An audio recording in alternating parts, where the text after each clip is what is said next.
ಬರಲೇ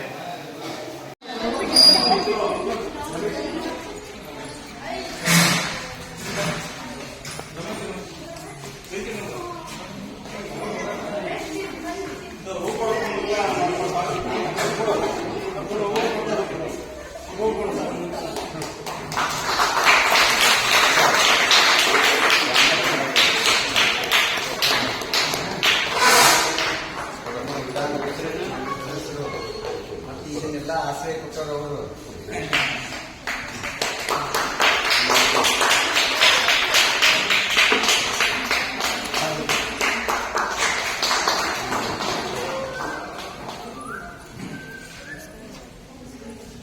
ಈ ಒಂದು ನಮ್ಗೇನು ಯಶಸ್ಸಿನ ಗಾದೆ ಅಂತ ಸಂತೋಷ ಕೂಟವನ್ನ ಉದ್ದೇಶಿಸಿ ರಾಮು ಮಂಗಿ ಸರ್ ಒಂದೆರಡು ಮಾತಾಡ್ಬೇಕಂತ ಕೇಳ್ಕೊಳ್ತೀನಿ.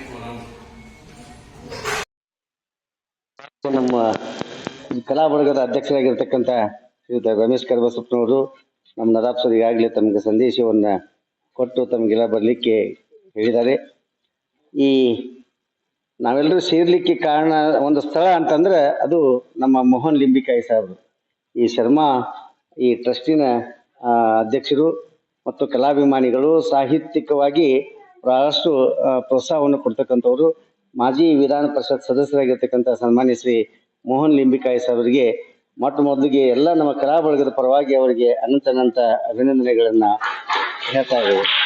ಯಾಕೆ ಅವ್ರನ್ನ ನೆನೆಸ್ಕೊಂತೀವಿ ಅಂತಂದ್ರೆ, ಬಹುಶಃ ಇವತ್ತ ನಮ್ಮ ಹುಬ್ಬಳ್ಳಿ ಧಾರವಾಡದಾಗ ಅನೇಕ ಮಂಟಪಗಳದವ, ಭವನಗಳದವ, ಅವೆಲ್ಲವೂ ಇವತ್ತ ನಮ್ಮ ಕೈಗೆ ನಿಲುಕದಂಗ ಆಗ್ಯದವ.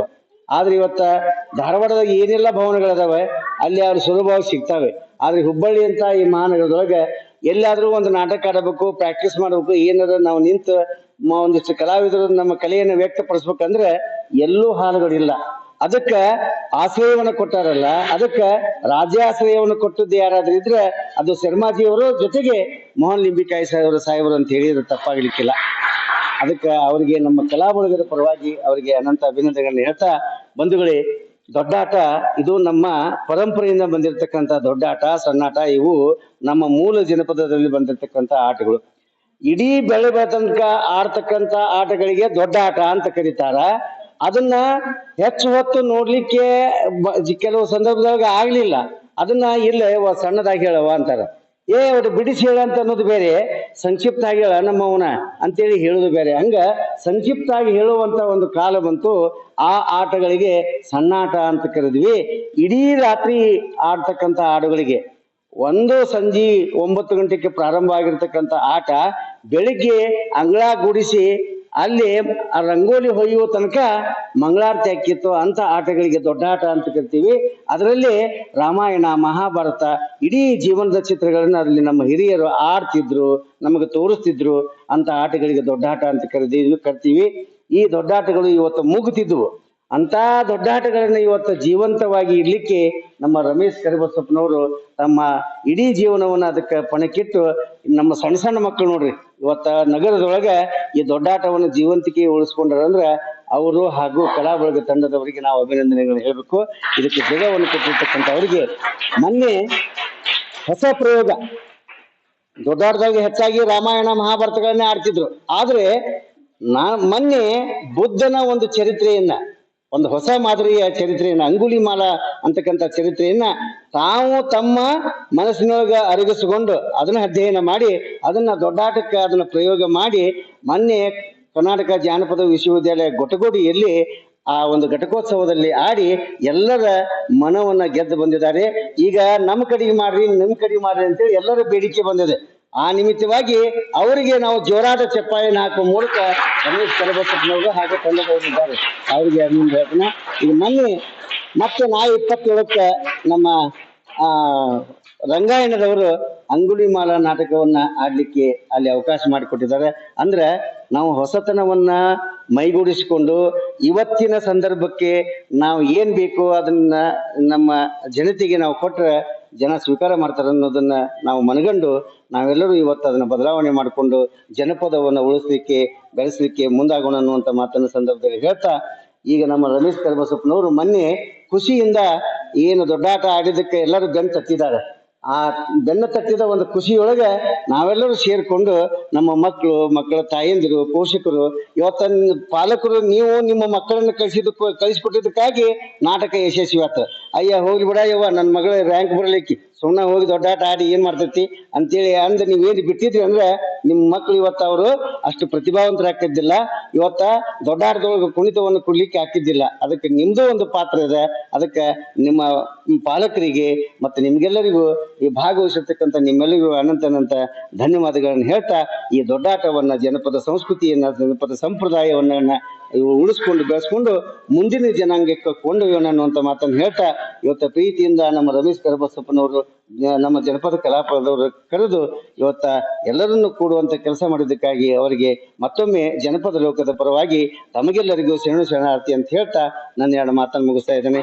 ಜೈ ಹಿಂದ್, ಜೈ ಕರ್ನಾಟಕ. ಈ ಪುಣ್ಯತಾಣದ ಯಾವತ್ತು ಚುಕ್ಕಾಣಿಯನ್ನು ಹಿಡಿದುಕೊಂಡು ಮುನ್ನಡೆಸ್ತಾ ಇರ್ತಕ್ಕಂಥ ಶರ್ಮಾಜಿಯವರನ್ನು, ಹಾಗೆ ಅವರಿಗೆ ಬಲವಾಗಿ ನಿಂತು ಅವರ ಧ್ಯೇಯೋದ್ದೇಶಗಳನ್ನು ಕಾರ್ಯರೂಪಕ್ಕೆ ತರುವಲ್ಲಿ ಕಾರ್ಯಾಧ್ಯಕ್ಷರಾಗಿದ್ದುಕೊಂಡು ಅವೆಲ್ಲವುಗಳನ್ನು ಸಜೀವಗೊಳಿಸ್ತಾ ಇರ್ತಕ್ಕಂಥ ಆತ್ಮೀಯ ಮಾಜಿ ವಿಧಾನ ಪರಿಷತ್ ಸದಸ್ಯರು, ಜನಾನುರಾಯಿಗಳು, ಸಂಸ್ಕೃತಿ ಮತ್ತು ಸಾಹಿತ್ಯಕ ಚಿಂತಕರಾಗಿರ್ತಕ್ಕಂಥ ಸನ್ಮಾನ್ಯ ಶ್ರೀ ಮೋಹನ್ ಕಾಲಿಂಬಿ ಸರ್ ಅವರನ್ನ ನಾನು ತುಂಬ ಹೃದಯದಿಂದ, ಅಭಿಮಾನದಿಂದ ಅವರಿಗೆ ನಮನಗಳನ್ನು ಸಲ್ಲಿಸಿ, ವೇದಿಕೆ ಮೇಲಿರ್ತಕ್ಕಂಥ ಹಿರಿಯರಾದ ಬಡಿಗೇಸ್ ಅವರೇ, ಚಿಂತಕರವರು, ಕವಿಗಳು, ಬರಹಗಾರರು, ಹಾಗೆಯೇ ರಮೇಶ್ ಕರಬಸಪ್ಪನವರವರೇ, ಇದೆಲ್ಲರ ಚುಕ್ಕಾಣಿಯನ್ನು ಹಿಡ್ಕೊಂಡು ಇದರ ಒಂದು ಕಾರ್ಯದರ್ಶತ್ವವನ್ನು ವಹಿಸಿಕೊಂಡು ಮತ್ತೆ ಸಂಸ್ಕೃತಿಯತ್ತ ಮನಸ್ಸು ಮಾಡಿ ಆ ಸಂಸ್ಕೃತಿಯನ್ನು ಬಿತ್ತುವಂತಹ ಒಂದು ಸಂಸ್ಥೆಯನ್ನು ಹುಟ್ಟಾಕೊಂಡು ನಡೆಸಿರ್ತಕ್ಕಂಥ ಮಳಿಕೇರಿಯವರೇ, ಜಾನಪದ ತಜ್ಞರಾಗಿರ್ತಕ್ಕಂಥ ಡಾಕ್ಟರ್ ರಾಮು ಮೂಲ್ಗಿ ಅವರೇ, ಮುಂದೆ ಕೂತಿರ್ತಕ್ಕಂಥ ಸಹಾನುಭೂತಿಯಿಂದ ಎಲ್ಲವನ್ನ ಸ್ವೀಕಾರ ಮಾಡ್ತಾ ಇರ್ತಕ್ಕಂಥ ಸೌಹೃದಯ ಬಂಧುಗಳೇ, ನಿಮ್ಮೆಲ್ಲರಲ್ಲಿ ಇರ್ತಕ್ಕಂಥ ಚೈತನ್ಯಕ್ಕೆ ನಮನಗಳನ್ನ ಸಲ್ಲಿಸಿ, ನಾನು ರಾಮ ಮೂಲಿಗೆ ಅವರಂಗ ದೊಡ್ಡ ಮಾತುಗಾರ ಅಲ್ಲ, ಸುಮ್ಮನೆ ಇಲ್ಲಿ ಕರೆದ ಸುಮ್ಮನೆ ಕುಣಿಸೋದು ಬೇಡ ಅಂತೇಳಿ ನಾವು ಒಂದೆರಡು ಮಾತಾಡೋಂಥ ಅವಕಾಶ ಕೊಟ್ಟಿದ್ದಾರೆ. ಏನು ಮಾತಾಡ್ಬೇಕು ಅಂತ ತಿಳಿತಾ ಇಲ್ಲ. ದೊಡ್ಡಾಟದ ಬಗ್ಗೆ ನಾನು ಅಷ್ಟೊಂದು ಪರಿಣಿತಿ ಅಂತ ಪಡೆದವಲ್ಲ. ಇದು ಕೂಡ ಒಂದು ಆಖ್ಯಾನ, ಜನಪದ ಕಲೆಯಾಗಿದ್ದುಕೊಂಡು, ಪ್ರದರ್ಶನ ಕಲೆಯಾಗಿದ್ದುಕೊಂಡು ಜನರಿಗೆ ಮಾರ್ಗದರ್ಶನವನ್ನ ಮಾಡುವ ನಿಟ್ಟಿನಲ್ಲಿ ಇರ್ತಕ್ಕಂಥ ಒಂದು ಪ್ರದರ್ಶನ ಕಲೆ ಅನ್ನೋದನ್ನ ನಾನು ಒಪ್ಕೊಂಡು ಅದಕ್ಕೆ ಸಂಬಂಧಪಟ್ಟಂತೆ ಎರಡು ಮಾತನ್ನು ಹೇಳೋದಾದ್ರೆ, ಯಾವುದು ಇಲ್ಲ ಅಂತ ಆಗ್ತಾ ಇದೆಯೋ, ಅಂದ್ರೆ ನಶಿಸಿ ಹೋಗ್ತಾ ಇದೆಯೋ, ಜನರ ಮನಸ್ಸಿನಿಂದ ಕಣ್ಮರೆ ಆಗಿ ಹೋಗ್ತಾ ಇದೆಯೋ, ಅಂಥದ್ದನ್ನ ಜೀವಂತಗೊಳಿಸುವಂತಹ ಕ್ರಿಯೆ ಏನಿದೆ ಅಲ್ಲ, ಅದು ಬಹಳ ಮಹತ್ವಪೂರ್ಣವಾಗಿದ್ದು ಅಂತೇಳಿ ನಾನು ಈ ಮೂಲಕ ಹೇಳ ಬಯಸ್ತೇನೆ. ಮಾಡುವಂಥವರು ಬಹಳ ಕಡಿಮೆ, ಮಾಡುವಂಥವ್ರಿಗೆ ನೀನ್ ಮಾಡ್ತಿ ಕೊಡ್ರಲಿ, ಅದೇನ್ ದೊಡ್ಡದು, ಅದನ್ನ ಯಾಕೆ ಮಾಡ್ತಿ, ಎಲ್ಲ ಹಾಳಾಗಿ ಓದುವ ಅವು ಆವಾಗಿದ್ವು, ಅವು ಈಗೇನ್ ಮಾಡ್ತಿ ಅಂತ ಹೇಳಿ ಕಾಲು ಜಗ್ಗವ್ರ ಹೆಚ್ಚ. ಆದ್ರೆ ಇಲ್ಲಿ ನೆರೆದಂತ ಜನ ಕಾಲು ಜಗ್ಗದೆ ರಮೇಶ್ ಅವರ ಆಸೆ ಆಕಾಂಕ್ಷೆಗಳಿಗೆ ನೀರೆರೆದು ಪೋಷಿಸಲಿಕ್ಕೆ ಹಲವು ಜನ ಸ್ನೇಹ ಬಳಗ ಅವ್ರ ಜೊತೆ ಕೈಗೂಡಿಸಿದ್ದನ್ನು ಕೂಡ ಬರೆಯುವ ಹಾಗಿಲ್ಲ.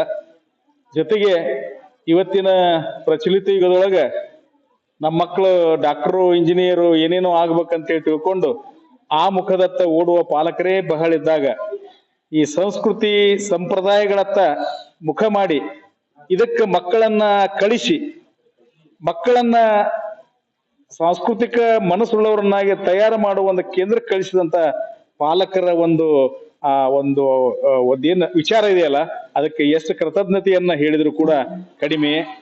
ಜೊತೆಗೆ ಇಂಥವೆಲ್ಲ ನಡೀಬೇಕಾದಾಗ ಮೂಲಿಗೆಯವ್ರ ಮೇಲೆ ಹೇಳ್ತಿರ್ತಾರೆ, ರಾಜಾಶ್ರಯ ಇತ್ತು, ಕವಿ ಕಲಾವಿದರೆಲ್ಲ ಬದುಕ್ತಿದ್ರು ಅಂತ ಹೇಳಿ. ಈಗಿನ ನಮ್ಮ ರಾಜಾಶ್ರಯಗಳೇ ಇಂಥ ತಾಣಗಳು.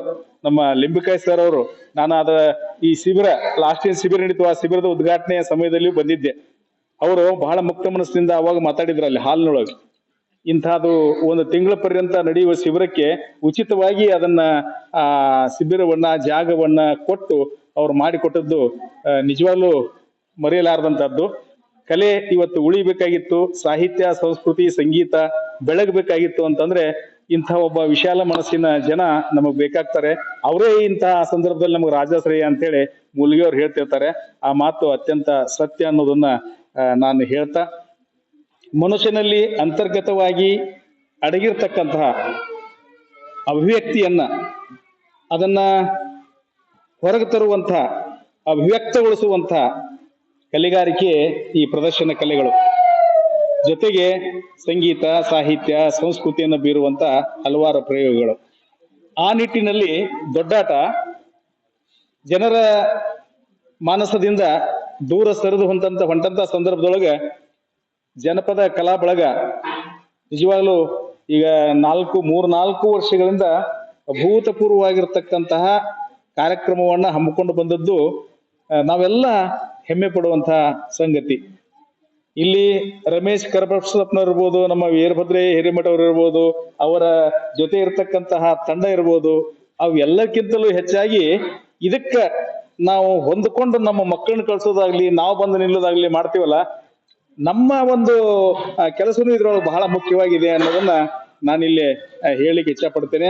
ಅವ್ರು ಮಾಡೋ ಕೆಲಸಗಳಿಗೆ ಎಲ್ಲ ಪಾಲಕರು ನೀವು ಬೆಂಬಲಾಗಿ ಮಕ್ಕಳನ್ನ ಕಳಿಸುವ ಜೊತೆಗೆ ನೀವು ಬಂದು ಕುಂತು ಅದನ್ನ ನೋಡಿ ಆನಂದಿಸಿ ಪ್ರೋತ್ಸಾಹ ಕೊಡುವಂತಹದ್ದಕ್ಕೆ ಮನಸ್ಸು ಮಾಡಿದಿರಲ್ಲ, ಇದು ಹೆಮ್ಮೆ ಪಡುವಂತದ್ದು ಅಂತ ಹೇಳ್ತಾ ಈ ಕ್ರಿಯೆ ನಿರಂತರವಾಗಿ ನಡೀಲಿ. ಈ ಸಂದರ್ಭ ಸ್ನೇಹಕೂಟ ಇದ್ದಂಗಿದು. ಮೊನ್ನೆ ದಿನ ನಾವು ಶಿಖರಾರೋಹಣ ಮಾಡಿದ್ದೀವಿ. ಗೋಟಗೋಡಿಯ ಜಾನಪದ ವಿಶ್ವವಿದ್ಯಾಲಯದೊಳಗ ಹೊಸ ಪ್ರಯೋಗವಾಗಿ ರೂಪುಗೊಂಡಿರತಕ್ಕಂತಹ ಆ ಶಿಬಿರದಲ್ಲಿ ತಯಾರಾಗಿರ್ತಕ್ಕಂಥ ಅಂಗುಲಿಮಾಲ ಅನ್ನುವಂತಹ ಆಖ್ಯಾನವನ್ನ ಅಲ್ಲಿ ಪ್ರದರ್ಶನ ಮಾಡಿದ್ದೀವಿ. ಆ ಪ್ರದರ್ಶನ ಮಾಡಿ ನಮ್ಮ ಗುರಿಯನ್ನ ಮುಟ್ಟಿದ್ದೀವಿ, ಶಿಖರವನ್ನ ಏರಿದ್ದೀವಿ. ಆ ಶಿಖರವನ್ನ ಏರುವಾಗ ಜೊತೆಗಾತಿಗಳಾಗಿ ಬಂದಂತಹ ಎಲ್ಲ ಕಲಾವಿದರು, ಕಲಾವಿದರ ಪಾಲಕರು ಎಲ್ಲರೂ ನಮ್ಮನ್ನು ಹುರಿದುಂಬಿಸಿ ನಮಗೆ ಆಸರೆಯಾಗಿ ಮೇಲ್ ಹತ್ತಲಿಕ್ಕೆ ನಮಗೆ ಸಹಕರಿಸಿದ್ದಾರೆ. ಅವರನ್ನ ನೆನೆಸಬೇಕಾದದ್ದು, ಅವರನ್ನ ಸ್ಮರಿಸಬೇಕಾದದ್ದು ನಮ್ಮ ಆದ್ಯ ಕರ್ತವ್ಯ ಅಂತ ಹೇಳಿ ತಿಳ್ಕೊಂಡು ಮುಂಚೂಣಿಯಲ್ಲಿರ್ತಕ್ಕಂಥ ರಮೇಶ್ ಕರ್ಬಸಮ್ಮನವರವರು ವಿಚಾರ ಮಾಡಿದ್ದು ಬಹಳ ಸಂತೋಷದಾಯಕ ಸಂಗತಿ. ನಾವು ನೀವೆಲ್ಲ ಕುಡ್ಕೊಂಡು ನಾವು ಸಾಧನೆ ಪಥದಲ್ಲಿ ಗೈದಂತ ಸಾಧನೆಯನ್ನ ನೆನೆಸ್ತಾ ಸಿಹಿ ಭೋಜನವನ್ನ ಸವಿದು ಈ ಜಾನಪದ ಸಂಸ್ಕೃತಿ ಸತತವಾಗಿ ನಿರಂತರವಾಗಿ ಉಳಿಲಿ ಬೆಳಿಲಿ ಅನ್ನೋ ನಿಟ್ಟಿನಲ್ಲಿ ಈಗ ಹಾಕಿಕೊಂಡಂತಹ ಯೋಜನೆ ಬಹಳ ಅರ್ಥಪೂರ್ಣವಾಗಿದೆ ಅನ್ನುವುದನ್ನ ನಾನಿಲ್ಲಿ ಬಿಂಬಿಸಿ, ಇಂಥ ಒಂದು ಕಾರ್ಯಕ್ಕೆ ಸದಾ ಬೆಂಗಾವಲಾಗಿ ನಮ್ಮ ಜೀವಿ ಕಲಾ ಬಳಗ, ಈ ಲಾಸ್ಟ್ ಇಲ್ಲಿ ಕೆಲವು ಜನರಿಗೆ ಗೊತ್ತದ, ಜೇಜಾಜಿ ಬಗ್ಗೆ ಹೇಳಿದ್ದೆ ನಾವು. ಜೇಜಾಜಿ ಅನ್ನುವಂಥವು ಎಲ್ಲ ಕೂಡಿ ಕೆಲಸ ಮಾಡ್ತಾ ಇದಾವು, ಜಯದೊಳಗೆ ಅದಾವು ಅಂತ ಹೇಳಿ. ಈ ಜೇಜಾಜಿ ಅನ್ನುವಂತ ಮೂರಕ್ಕೂ ಇವತ್ತೇನು ಇಲ್ಲಿ ಮುಖ್ಯ ಸ್ಥಾನದಾಗ ಕುಂತಾರಲ್ಲ ಮೋಹನ್ ಲಿಂಬಿಕಾಯರವರು, ಮೂರಕ್ಕೂ ಅವ್ರೊಂದು ರೀತಿ ಆತ್ಮ ಇದ್ದಂಗಣ. ನಮ್ಮ ಜನಪದ ಜಗತ್ತಿಗಿರ್ಬೋದು, ಜಾನಪದ ಕಲಾ ಬಳಗಕ್ಕಿರ್ಬೋದು, ಜೀವಿ ಕಲಾ ಬಳಗಕ್ಕಿರ್ಬೋದು, ಇವೇ ಜೇಜಾಜಿ. ಈ ಜೇಜಾಜಿ ಮೂರಕ್ಕೂ ಕೂಡ ಮೋಹನ್ ಲಿಂಬಿಕಾಯರು ಒಂದು ರೀತಿ ಅಂತರ್ಗತವಾದಂತಹ ಶಕ್ತಿ ಇದ್ದ ಹಾಗೆ. ಅಂಥವರೊಬ್ಬ ಮುಖಂಡತ್ವದಲ್ಲಿ ಇವತ್ತಿನ ಸಭೆ ಬಹಳ ಸೊಗಸಾಗಿ ಅರ್ಥಪೂರ್ಣವಾಗಿ ನಡೀತಾ ಇರೋದು ಬಹಳ ಖುಷಿಯಾಗಿದೆ ಅಂತ ಹೇಳಿ, ನಮ್ಮ ಲಿಂಬಿಕಾಯ ಸರ್ ಅವರ ಒಂದು ಮಾರ್ಗದರ್ಶನ ಅಥವಾ ಆಶ್ರಯ, ಅವರ ಬೆಂಬಲ ಪ್ರೋತ್ಸಾಹ ನಮ್ಮ ಜೇಜಾಜಿಗಳಿಗೆ ಸದಾ ಇರಲಿ ಅಂತ ಹೇಳಿ ನಾನು ಅವರಲ್ಲಿ ಕೇಳ್ಕೊಂಡು, ಸರ್ ಜೇಜಾಜಿ ಅಂತ ಹಿಂದೊಂದು ಕಾರ್ಯಕ್ರಮದೊಳಗ ನಾವು ಕೊಟೇಶನ್ ಮಾಡ್ಕೊಂಡಿವಿ ಲಿಂಬಿಕಾಯ್ ಸರ್. ಜೇಜಾಜಿ ಅನ್ನುವಂಥದ್ದನ್ನ ಒಂದು ಇಲ್ಲಿ ಹುಟ್ಟಾಕೊಂಡಿದ್ದೇವೆ. ಆ ಜೇಜಾಜಿಗೆ ನೀವು ಮೂರು ಜೇಜಾಜಿಗೂ ಒಂದು ಆತ್ಮ ಇದ್ದಂಗ ಅಂತ ಹೇಳಿ ನಾನು ಮಾತಾಡಿದೆ. ಅವು ಯಾವಪ್ಪ ಅಂದ್ರೆ, ಒಂದು ಜಾನಪದ ಜಗತ್ತು ನಿಮ್ಮ ಎಡಗಡೆ ಕೂತದ, ಇನ್ನೊಂದು ಜಾನಪದ ಕಲಾ ಬಳಗ ನಿಮ್ ಬಲಗಡೆ ಇದೆ, ಇನ್ನೊಂದು ಜೀವಿ ಕಲಾ ಬಳಗ ನಿಮ್ ಮುಂದೆ ನಿಂತದ. ಈ ಜೇಜಾಜಿಗಳಿಗೆ ಒಂದು ಕ್ರಿಯಾಶಕ್ತಿಯಾಗಿ ನಮಗೆ ಬೆನ್ನು ತಟ್ಟುತ್ತಾ ಇರುವಂತವ್ರು ಅನ್ನೋದನ್ನ ನಾವು ಒಪ್ಪಿಕೊಂಡು ಅವರ ಮಾರ್ಗದರ್ಶನದಲ್ಲಿ ಮುನ್ನಡೀತಾ ಇದ್ದೇವೆ. ಇವುಗಳಿಗೆ ಇನ್ನೂ ಹೆಚ್ಚಿನ ಶಕ್ತಿಯನ್ನ ಅವರು ಕೊಡೋದ್ರ ಜೊತೆಗೆ ನೀವೆಲ್ಲ ಪ್ರೇಕ್ಷಕರಿದ್ರೆ, ಯಾವಾಗಿದ್ರು ಹೇಳೋರ್ಕಿದ್ಲು ಕೇಳೋರ್ ದೊಡ್ಡವ್ರಂತ. ಇಲ್ಲಿ ಏನೇ ಪ್ರದರ್ಶನ ನಡೆದ್ರು, ಹೇಳಿದ್ರು, ಹಾಡಿದ್ರು, ಕುಣಿದ್ರು, ಅದು ಮುಖ್ಯ ಅಲ್ಲ. ಅದಕ್ಕಿಂತಲೂ ಮುಖ್ಯ ನೀವು ಕೇಳೋರು ನೋಡೋರು ಇದಿರಲ್ಲ, ನೀವು ಬಹಳ ಮುಖ್ಯ. ಯಾಕಂದ್ರೆ ಹೇಳುವ ಸಾಧನ ನೋಡ್ರಿ ಬಾಯಿ, ಕೇಳುವ ಸಾಧನ ಕಿವಿ, ನೋಡುವ ಸಾಧನ ಕಣ್ಣು. ಈ ಹೇಳುವ ಸಾಧನಕ್ಕಿಂತ ಎರಡು ಮೇಲದಾವೆ. ಹೇಳುವ ಸಾಧನ ಬಾಯಿ, ಇದಕ್ಕಿಂತ ಮೇಲ್ ಕಿವಿ ಇದೆ, ಅದಕ್ಕಿಂತ ಮೇಲ್ ಕಣ್ಣಿದೆ. ಅದಕ್ಕೆ ಹೇಳೋರ್ಕಿಂತಲೂ ಕೇಳೋರು ನೋಡೋರ ದೊಡ್ಡವ್ರು ಅನ್ನೋದು ಶಾಸ್ತ್ರ ಹೇಳ್ತದ. ಅದಕ್ಕೆ ನೀವು ದೊಡ್ಡ ಮನಸ್ಸಲ್ಲೇ ಇಲ್ಲೆಲ್ಲ ನಡೆಯುವುದನ್ನ ಪ್ರೋತ್ಸಾಹ ಕೊಟ್ಟು ನೋಡಿ ಕೇಳಿ ಹುರಿದುಂಬಿಸಿರಲ್ಲ, ನಿಮಗೂ ಕೂಡ ಧನ್ಯವಾದಗಳನ್ನ ಅರ್ಪಿಸಿ ಈ ಒಂದು ಸಿಹಿ ಕೂಟದಲ್ಲಿ ನಾವು ಕೂಡ ಭಾಗವಹಿಸುವಂತೆ ನಮ್ಮನ್ನು ಕರೆದು ಮೊದಲ ಸ್ವಾಮಿಗಳು ಸಿಹಿ ಊಟ ಮಾಡಲಿ ಅನ್ನುವಂತ ಇದಕ್ಕಾಗಿ ಸಿಹಿ ಭೋಜನ ಮಾಡಿ ಕರೆಸಿದ್ದಾರೆ. ಅವರಿಗೆ ಆ ತಂಡಕ್ಕೆ ಎಲ್ಲರಿಗೂ ಅಭಿನಂದನೆಗಳನ್ನ ಧನ್ಯವಾದಗಳನ್ನ ಹೇಳಿ ನಿಮಗೂ ಕೂಡ ಅಭಿನಂದಿಸಿ ನಾನು 2 ಮಾತುಗಳನ್ನು ಮುಗಿಸ್ತೀನಿ.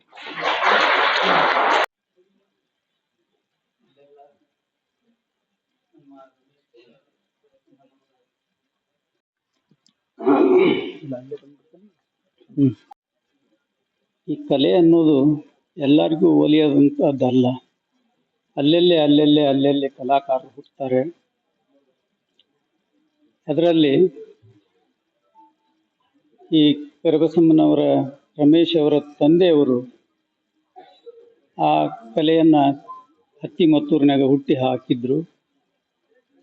ಅದು ಇವತ್ತು ಜಾನಪದ ಕಲಾ ಬಳಗವಾಗಿ ರಮೇಶ್ ಅವರ ಮುಖಾಂತರ ಅದು ಇಲ್ಲಿ ಫಲ ಕೊಡ್ತಾ ಇದೆ. ರಾಜ್ಕುಮಾರ್ ಅವ್ರಿಗೆ ಅವ್ರ ಮಗ ಒಂದು ಸಲ ಕೇಳಿದ್ನಂತೆ, ರಾಜ್ಕುಮಾರ್ ಹೇಳಿದ್ರಂತೆ, ಇವತ್ತು ಒಂದು ಮಗ ಒಂದು ಪಾತ್ರ ಮಾಡಿದ್ದ, ಆ ಪಾತ್ರ ಅಷ್ಟಾಗಿ ಫಲಿಸಿರ್ಲಿಲ್ಲ, ಹೆಚ್ಚು ಆದಾಯ ತಂದು ಕೊಟ್ಟಿರಲಿಲ್ಲ. ಆವಾಗ ವ್ಯಸನ ಮಾಡ್ಕೋತ ಕೂತಿದ್ನಂತ. ಅಪ್ಪ, ಹಂಗೆ ವ್ಯಸನ ಮಾಡ್ಕೋತ ಕೂಡಬೇಡ, ಇವತ್ತು ಬೀಜ ಬಿತ್ತಿ ನೀನು, ಅದು ಫಲ ಕೊಡಕ್ಕೆ ಇನ್ನೂ ದೊಡ್ಡದಾಗಬೇಕು. ನೀ ಇವತ್ತು ಮೊದಲೇದು ಮಾಡಿದಿ, ಅದು ಮೊದಲೇದ್ದೇ ಫಲ ಕೊಡಬೇಕು ಅಂತಂದ್ರೆ ಅದೇನು ಹಂಗೆ ಆಗೋದಿಲ್ಲ, ಮುಂದೆ ಆಗ್ತೈತಿ, ಹೆದರಬೇಡ ಅಂತ ಬೆನ್ನು ತಟ್ಟಿದ್ರಂತೆ. ಅದೇನಿ ಅಂತ ಹೇಳಿಲ್ಲ ಆ ಮನುಷ್ಯ. ಇಷ್ಟು ದೊಡ್ಡ ಇದು ಅದೀನಿ, ಹೆದರಕ್ಕೆ ಹೋಗ್ಬೇಡ, ಏನಾರ ಹೆಚ್ಚು ಕಡಿಮೆ ಆತಂದ್ರೆ ನಾ ಎಲ್ಲ ನೋಡ್ಕೋತೀನಿ, ಹಂಗೆಲ್ಲ ಹೇಳಲಿಲ್ಲ. ಇವತ್ತು ಬೀಜ ಬಿತ್ತಿ ನೀನು, ನಾಳೆ ಅದು ದೊಡ್ಡ ಗಿಡವಾಗಿ ಮರವಾಗಿ ಅದು ಫಲ ಕೊಡಕ್ಕೆ ಚಲೋ ಆಗ್ತದೆ, ಇವತ್ತನ ಆಸೆ ಮಾಡೋದು ಅಲ್ಲಪ್ಪ ಅಂತ ಹೇಳಿದ್ರು. ಎಂಥ ದೊಡ್ಡ ಮಾತು. ಹಾಗೆ ಇವೆಲ್ಲ ಕಲೆ ಅನ್ನೋವು ಹಿಂಗೆ ಇವೆಲ್ಲ ಆದಾಯ ತಂದು ಕೊಡುವಂಥವಲ್ಲ. ನಾವು ಕಿಸ್ಸಾಗಿನ ದುಡ್ಡು ಖರ್ಚು ಮಾಡ್ಕೊಂಡೆ ನಾವು ಕೆಲಸ ಮಾಡೋದಕ್ಕಾಗ್ತದೆ. ಈ ಮಾತು ರಮೇಶ್ಗೆ ಹೆಚ್ಚು ಹೇಳಬೇಕು ಅಂತ ನನಗನ್ನಿಸ್ತದೆ. ಯಾಕಂದ್ರೆ ಹೆಚ್ಚು ಅವ್ನು ಖರ್ಚು ಮಾಡ್ಬೇಕಾಗ್ತದೆ, ಅವ್ರ ಕಲಾ ಬಳಗದವರು ಖರ್ಚು ಮಾಡ್ಬೇಕಾಗ್ತದೆ. ಹಾಗಾಗಿ ಕಲಾ ಬಳಗ ಬೆಳಿಬೇಕಾಯ್ತಪ್ಪ ಅಂತಂದ್ರೆ ಜನರ ಪ್ರೋತ್ಸಾಹ ಬೇಕು. ಆ ರೀತಿಯಾದಂಥ ಪ್ರೋತ್ಸಾಹ ಈಗ ಜನರಿಂದ ಸಿಗೋದು ಕಷ್ಟ ಐತಿ. ಆದ್ದರಿಂದ ನೀವೇ ಅದನ್ನು ಮುಂದುವರಿಸ್ಕೊಂಡು ಹೋಗಿದ್ದೀರಿ. ಅದಷ್ಟೇ ಅಲ್ಲ, ಈಗಿನ ತಲೆಮಾರಿಗೆ ಅದನ್ನು ಮುಟ್ಟಿಸಿದ ಪುಣ್ಯ ನಿಮಗೆ ಬಂದಿದೆ ಅಂತ ನಾನು ಹೇಳೋದಕ್ಕೆ ಇಷ್ಟಪಡ್ತೇನೆ. ಯಾಕಂತಂದ್ರೆ ಈಗ ಆ ಕಲೆ ನಶಿಸಿ ಹೋಗ್ತಾ ಇದೆ ಅಂತ ಹೇಳಿ ನಮ್ಮ ಜಾನಪದ ಕಲಾವಿದರು, ನಮ್ಮ ಜಾನಪದ ವಿದ್ವಾಂಸರು ಹೇಳಿದರು, ಅದು ನಶಿಸಿ ಹೋಗ್ತದೆ ಅಂತ ಹೇಳಿ. ಹಂಗೆ ನಶಿಸಿ ಹೋಗೋದನ್ನು ಮತ್ತು ಅದಕ್ಕೆ ಪುನಶ್ಚೇತನ ಕೊಡುವಂಥ ಕೆಲಸವನ್ನು ಏನು ಮಾಡ್ತಾ ಇದ್ದೀರಿ, ಅದು ಈಗ ಮುಂದಿನ ಜನಾಂಗಕ್ಕೆ ನೀವು ಮುಟ್ಟಿಸಿದಂಥ ಪುಣ್ಯ ನಿಮಗೆ ಬಂದಿದೆ ಅಂತ ನಾನು ಹೇಳೋದಕ್ಕೆ ಇಷ್ಟಪಡ್ತೀನಿ. ಯಾಕಂತಂದ್ರೆ ಈ ಮುಂದಿನ ತಲೆಮಾರಿನ ಮಕ್ಕಳು ಏನಿದಾರಲ್ಲ, ಅವರು ಅದರೊಳಗೆ ಒಬ್ರಿಲ್ಲ ಒಬ್ಬರು ಈ ರೀತಿ ತಂಡ ಕಟ್ಕೊಂಡು ಮತ್ತು ಆ ಪ್ರದರ್ಶನ ಮಾಡೋದಕ್ಕೆ ಇಷ್ಟಪಡ್ಬೋದು, ಪಟ್ಟೆ ಪಡ್ತಾರೆ. ಯಾಕಂತಂದ್ರೆ ಒಮ್ಮೆ ಸಣ್ಣ ಮಕ್ಕಳ ತಲೆ ಒಳಗೆ ಯಾವಾಗ ಒಂದು ವಿಚಾರ ಹೋಗ್ತದೆ, ಅದು ಯಾವಾಗ ಅದು ಫಲಿಸ್ತದೆ ಗೊತ್ತಿಲ್ಲ. ಆದ್ರಿಂದ ಅದು ನಶಿಸಿ ಹೋಗ್ತದೆ ಅನ್ನೋ ಮಾತನ್ನ ಹೆಚ್ಚು ಹೇಳೋದು ಬರೋಬರಿ ಅನಿಸೋದಿಲ್ಲ ನನಗೆ. ಯಾರು ತಲೆ ಒಳಗೆ ಆ ವಿಚಾರ ಬಂದು ನಾವು ಈ ಥರ ಒಂದು ದೊಡ್ಡಾಟ ಆಡಬೇಕು ಅಂಥೇಳಿ ಆ ಮುಂದಿನ ತಲೆಮಾರಿನವರಿಗೆ ಅದು ತಲೆ ಒಳಗೆ ಹೊಕ್ಕು ಮತ್ತು ಅವರು ಆಟ ಆಡುವಂಗೆ ಆಗ್ತದಲ್ಲ, ಆವಾಗ ನೀವು ಕಷ್ಟಪಟ್ಟಂಥ ಕಷ್ಟ ಅದು ಸಾರ್ಥಕ ಆಯ್ತು ಅಂತ ನಿಮಗೆ ಅದು ಅನ್ನಿಸ್ತದೆ. ಹಂಗೆ ಅನ್ನಿಸ್ಲಿ ಅಂತ ನಾನು ಆಸೆ ಪಡ್ತೇನೆ. ಮತ್ತು ನಮ್ಮ ರಾಮು ಮೂಲಿಗೆಯವರು ಹೇಳ್ತಾ ಈ ಎಲ್ಲ 3 ಕಲಾ ಮೇಳಗಳು ನಮ್ಮ ಇವರು ಗದಿಗೆಯವರು ಜೀವಿ ಬಳಗದವರು ಹೇಳಿದರು, 3 ಕಲಾ ಬಳಗ ಸೇರಿ ಇದು ನಡೆದದ. ಅದಕ್ಕೆಲ್ಲ ಆಶ್ರಯ ತಾಣವಾಗಿ ಇದು ಶರ್ಮ ಕಲ್ಯಾಣ ಮಂಟಪದ ಈ ಹಾಲ್ ನಮಗೆಲ್ಲ ಆಶ್ರಯ ತಾಣವಾಗಿದೆ ಅಂಥೇಳಿ ಇದು ಆಗ್ತದೆ. ಮೋಹನ್ ಲಿಂಬಿಕಾಯಿ ಅವರು ಇದನ್ನೆಲ್ಲ ಮುನ್ನಡೆಸ್ಕೊಂಡು ಹೋಗ್ತಾ ಇದ್ದಾರೆ. ಇವಾಗ ಅವರು ಸಹಿತ ಇದಕ್ಕೆ ಸಾಕಷ್ಟು ಸಹಕಾರ ಕೊಡ್ತಾರೆ. ಇದೇ ರೀತಿ ಈ ಕಲಾ ಬಳಗದೊಳಗೆ ಒಂದು ಹೊಂದಾಣಿಕೆ ಭಾಳ ಮುಖ್ಯ ಆಗ್ತದೆ. ಒಂದು ಪ್ರಸಂಗ ಹೇಳಿ ನನ್ನ ಮಾತು ಮುಗಿಸ್ತೇನೆ. ನಮ್ಮ ಗೆಳೆಯರದೊಂದು ಕಲಾ ತಂಡ ಇತ್ತು. ಅದರೊಳಗೆ ದೊಡ್ಡಾಟನ ಅದು ದೊಡ್ಡಾಟದ ತಂಡ. ಅದರೊಳಗೆ ಏನಾಗಿತ್ತು ಅಂತಂದ್ರೆ ಅವ ಪರಾಕ್ ಹೇಳೋಂಗೆ ಇರ್ತಾನಲ್ಲ, ರಾಜ ಬರ್ತಾನೆ ಅಂಥೇಳಿ ಆಗಮಿಸುತ್ತಿದ್ದಾರೆ, ಪ್ರಭುಗಳು ಆಗಮಿಸುತ್ತಿದ್ದಾರೆ, ಎಲ್ಲರೂ ಈತ ಕಡೆ ಲಕ್ಷ್ಯ ಕೊಡಬೇಕು ಹಾಗೆ ಅಂತ ಅವ್ರು ಹೇಳ್ತಾರಲ್ಲ, ಅದನ್ನು ಹೇಳ್ಬೇಕಾದವರು ಅವ್ರ ಹಿನ್ನೆಲೆ ಒಳಗೆ ನಿಂತು ಅವ್ರು ಹೇಳ್ತಿರ್ತಾರೆ. ಅವ ಆ ಸಾರಥಿ ಹಿಂಗೆ ಹೇಳ್ಕೋತ ಹೋಗ್ತಿರ್ತಾನಲ್ಲ, ಅವ ಬರಬೇಕಾಗಿತ್ತು. ಅವ ಬರವಲ್ಲ. ಅವನಿಗೆ ಆ ರಾಜ್ಯಾಗ ಆಗಿ ಬರ್ತಿದ್ದಿಲ್ಲ.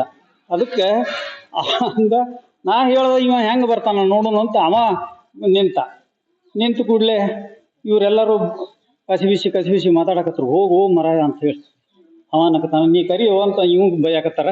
ಅವ ಕರಿವಲ್ಲ, ಅವ ಬರವಲ್ಲ. ಹಿಂಗೆ ಹೊಂದಾಣಿಕೆ ಇರಲಿಲ್ಲ ಅಂದ್ರೆ ಅವು ಎಲ್ಲ ಕೆಟ್ಟ ಹಾಳಾಗಿ ಹೋಗ್ಬಿಡ್ತಾವ. ಅದರಿಂದ ಈ ಹೊಂದಾಣಿಕೆ ಅನ್ನೋದು ಏನೈತಲ್ಲ, ಎಲ್ಲ ಕಡೆನೂ ಅದು ಭಾಳ ಪ್ರಾಮುಖ್ಯವಾದ ಕೆಲಸವನ್ನು ನಿರ್ವಹಿಸ್ತತಿ. ಆದ್ದರಿಂದ ಈ ಮಕ್ಕಳಲ್ಲಿ ಹೊಂದಾಣಿಕೆನೂ ಭಾಳ ಚೆನ್ನಾಗಿದೆ. ಇಲ್ಲಿ ನಿಮ್ಮಲ್ಲಿ 3 ಈ ಕಲಾ ಬಳಗದಲ್ಲಿನೂ ಕೂಡ ಅಂತ ಒಂದು ಒಳ್ಳೆಯ ಹೊಂದಾಣಿಕೆ ಇದೆ. ಈ ಹೊಂದಾಣಿಕೆನೂ ಕೂಡ ಹಿಂಗೆ ಮುಂದುವರ್ಕೊಂಡು ಹೋಗಲಿ ಅನ್ನುವಂಥ ಮಾತನ್ನು ಹೇಳಿ ಇವತ್ತು ರಮೇಶ್ ಅವರಿಗೆ ಒಂದು ಸಣ್ಣ ಸನ್ಮಾನ ಮಾಡೋಣ ಅಂತೇಳಿ ನಾವು ಆಸೆ ಪಟ್ಕೊಂಡೀವಿ. ಈ ನಮ್ಮ ಎಲ್ಲ ಸಭಾ ಕಾರ್ಯಕ್ರಮ ಮುಗಿದ ಮೇಲೆ ಅವ್ರಿಗೊಂದು ಸನ್ಮಾನ ಮಾಡೋಣ ಅಂಥೇಳಿ ಎಲ್ಲ ಆಶಿಸಿ ನನ್ನ ಮಾತು ಮುಗಿಸ್ತೀನಿ. ನಮಸ್ಕಾರ. ಎಲ್ಲ ಮಹನೀಯರಿಗೂ ನಮಸ್ಕಾರಗಳು. ಆತ್ಮೀಯರೆಲ್ಲರಿಗೂ ನನ್ನ ಪ್ರಣಾಮಗಳು. ಹಾಗೆ ಕಲಾವಿದರು ತಮಗೆಲ್ಲರಿಗೂ ಮಕ್ಕಳಿಗೂ ಸಹಿತ ನನ್ನ ಮನಪೂರ್ವಕ ನಮನಗಳು. ಆತ್ಮೀಯರೇ, ತಮಗೆಲ್ಲ ತಿಳಿದಿರುವಂತೆ ಜನಪದ ಕಲಾ ಬಳಗ ಕಳೆದ 5 ವರ್ಷಗಳಿಂದ ಒಂದಿಷ್ಟು ಕೆಲಸಗಳನ್ನ ದೊಡ್ಡಾಟದ ವಿಷಯದಲ್ಲಿ ಮಾಡಿಕೊಂಡು ಬಂದಂತಹದ್ದು ತಮಗೆಲ್ಲ ಗೊತ್ತಿರುವಂತ ವಿಚಾರ. ದುರ್ದೈವ ಏನಪ್ಪಾ ಅಂದ್ರೆ ಶಿಷ್ಟ ಸಾಹಿತ್ಯಕ್ಕೆ ಇರುವಂತಹ ಪ್ರಾಧಾನ್ಯತೆ ಜಾನಪದ ಸಾಹಿತ್ಯಕ್ಕೆ ಇಲ್ಲದೆ ಇರ್ತಕ್ಕಂಥದ್ದು.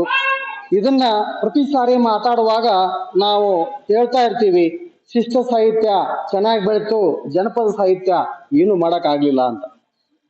ಇದಕ್ಕೆ ಕಾರಣೀಭೂತರು ಮತ್ತೆ ಯಾರಲ್ಲ, ಜನಪದ ಕಲಾವಿದರು ಅಂತ ನಾನು ಮೊದಲಿಗೆ ಹೇಳೋದಕ್ಕೆ ಇಷ್ಟಪಡ್ತೀನಿ. ಯಾಕಂತ ಹೇಳಿದ್ರೆ ಪರಿಣಾಮಕಾರಿಯಾದಂತಹ ವಿಷಯಗಳನ್ನ ಪರಿಣಾಮಕಾರಿಯಾಗಿ ಹೇಳುವಂತ ಯಾವುದೇ ಕೆಲಸಗಳು ಜನಪದ ಸಾಹಿತ್ಯದಿಂದ ಅಥವಾ ಜನಪದ ಕಲಾವಿದರಿಂದ, ಜನಪದ ಸಾಹಿತ್ಯ ಚೆನ್ನಾಗಿದೆ, ಕಲಾವಿದರಿಂದ ಆಗ್ಲಿಲ್ಲ.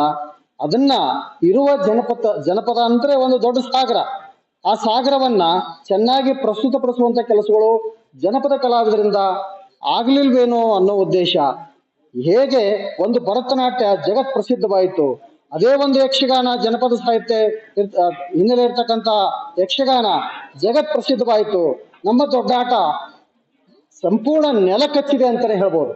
ಇಂಥ ಪರಿಸ್ಥಿತಿ ಒಳಗ ನಾವು ಕಲಾವಿದರು ವೀರಭದ್ರ ಹಿರೇಮಠ್, ಬೀರೇಶ್ ತಳ್ಳಿಕಿರಿ, ಶಿವರುದ್ರಪ್ಪ ಬಡಿಗೇರ್ ಮತ್ತು ನಾವು ಮತ್ತೆ ನಮ್ಮ ಸ್ನೇಹಿತರು ಎಲ್ಲ ಸೇರ್ಕೊಂಡ್ಬಿಟ್ಟು ಸುಮಾರು 65 ಜನ ಮಕ್ಕಳು ಸೇರಿದಂತೆ ಎಲ್ಲರೂ ಪ್ರಯತ್ನ ಪಟ್ಟು ಒಂದಿಷ್ಟು ಕಾರ್ಯವನ್ನ, ಅಂದ್ರೆ ಸಾಗರದಲ್ಲಿ ಒಂದು ಹನಿ ಕೆಲಸ, ಅಂದ್ರೆ ಒಂದು ಹನಿ ನಾವು ನಮ್ಮ ಹನಿ ಅಂತ ಹೇಳ್ಬೋದು ನಾವು ಅಷ್ಟೇ.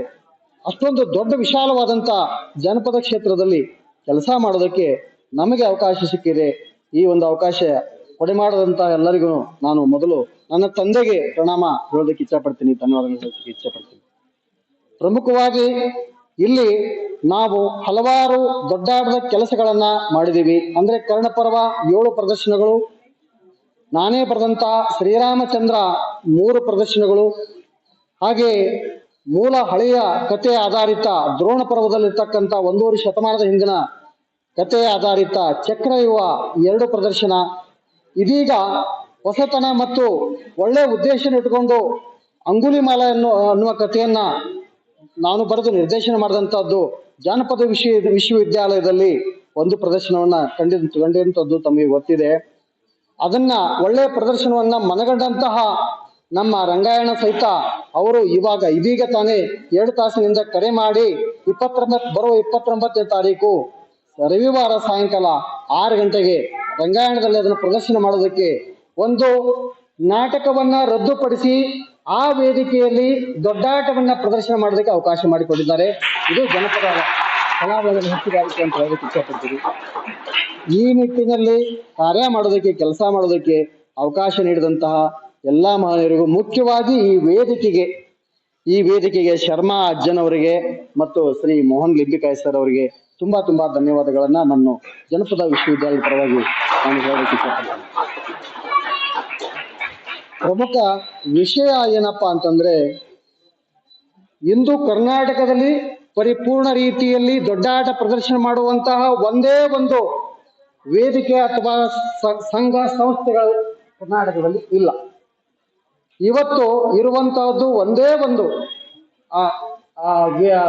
ಟ್ರಸ್ಟ್ ಅಥವಾ ಸಂಸ್ಥೆ ಅಂತ ಹೇಳಿದ್ರೆ ಅದು ಜನಪದ ಕಲಾ ಬಳಗ ಹುಬ್ಬಳ್ಳಿದು. ದಯವಿಟ್ಟು ಮಹನೀಯರು ಎಲ್ಲ ಆಗಿರಿ, ನಮ್ಮ ಕಳಕಳಿಯ ವಿನಂತಿ, ನಾವು ಒಂದಿಷ್ಟು ಸಂಪೂರ್ಣ ಪರಿಶ್ರಮ ಪಟ್ಟಿದ್ದೀವಿ ಅಂತ ಹೇಳಕ್ ಆಗಲ್ಲ. ಒಂದಿಷ್ಟು ಕೆಲಸವನ್ನ ಮಾಡಿದೀವಿ.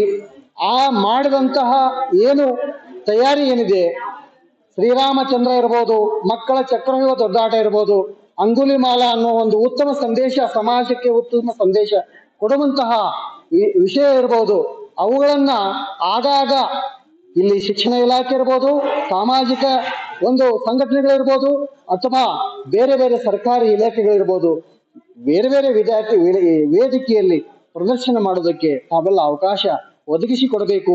ಈ ನಿಟ್ಟಿನಲ್ಲಿ ದೊಡ್ಡಾಟದ ಉತ್ತಮ ಬೆಳವಣಿಗೆಗೆ ಕಾರಣೀಭೂತರಾಗಬೇಕು ಅಂತ ನಾನು ಎಲ್ಲರ ಪರವಾಗಿ, ಜನಪದ ಕಲಾವಿದರ ಪರವಾಗಿ, ಅಧ್ಯಕ್ಷರ ಪರವಾಗಿ, ಎಲ್ಲ ನನ್ನ ಕಲಾ ಬಳಗದ ಬಂಧುಗಳ ಪರವಾಗಿ ನಾನು ತುಂಬಾ ಧನ್ಯವಾದಗಳನ್ನ ಮನವಿಯನ್ನು ಮಾಡ್ಕೊಂತ ಇದ್ದೀನಿ.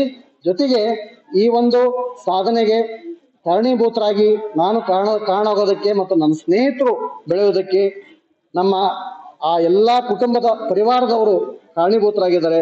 ಅವರಿಗೂ ಸಹಿತ ನನ್ನ ಕುಟುಂಬ ಮತ್ತು ನನ್ನ ಎಲ್ಲಾ ಕಲಾ ಬಳಗದ ಕುಟುಂಬದವರಿಗೂ ನಾನು ತುಂಬಾ ಧನ್ಯವಾದಗಳನ್ನು ಹೇಳುತ್ತಾ, ಮೋಹನ್ ಲಿಂಬಿಕಾಯ್ ಸರ್ಗೆ ಈ ವಿಷಯವಾಗಿ ಒಂದೆರಡು ಮಾತಾಡಬೇಕು ಪ್ರಸ್ತುತವಾಗಿ ಅಂತ ಮನವಿ ಮಾಡಿಕೊಳ್ತಾ ಇದ್ದೀನಿ. ಧನ್ಯವಾದಗಳು. Thank you. ಹಿರಿಯರು ಮತ್ತು ಕಲಾವಿದರಾದಂಥ ಗದಗೆ ಹಿರೇಮಠರವ್ರೆ,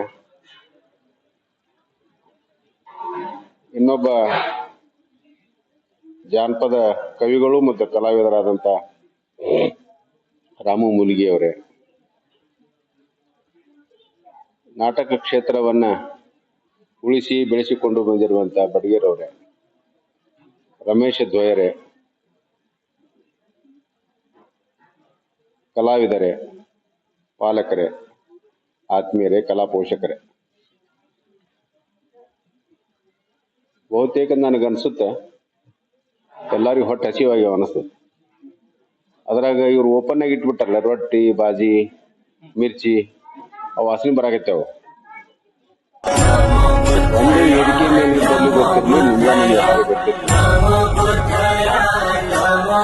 ಜನರಿಗೆ ಭಾಷಣ ಬೇಕಾಗಿತ್ತು, ಕಲೆ ಬೇಕಾಗಿತ್ತು. ಈ ಜಾನಪದ ಹಾಡುಗಳನ್ನ ತಾಟ್ ಹಾಡು ಎಲ್ಲರೂ ಕೇಳ್ತಾರೆ. ಜಾನಪದದ ಬಗ್ಗೆ ಭಾಷಣ ಬಿಟ್ಟರೆ ಯಾರು ಕೇಳಿಲ್ಲ, ನೀವು ಮಾತಾಡೋದು ಅಂದ್ರಿಗೆ ನೀವು ಭಾಷಣ ಅಂತಂದ್ರೆ ತಿಳಿಡೋದು ಎಲ್ಲರಿಗೂ ತಯಾರು ಮಾಡ್ಕೊಂಡ್ ಬರ್ತಾರ, ಭಾಷಣ ಮಾಡ್ತಾರೆ. ಅದಕ್ಕೊಂದು ವಿನಂತಿ ಅಂತಂದ್ರೆ, ಕಲೆ ಉಳಿಬೇಕು, ಬೆಳಿಬೇಕು ಅನ್ನೋದ್ರ ಬಗ್ಗೆ ಯಾರ್ದು ಭಿನ್ನಾಭಿಪ್ರಾಯ ಇಲ್ಲ.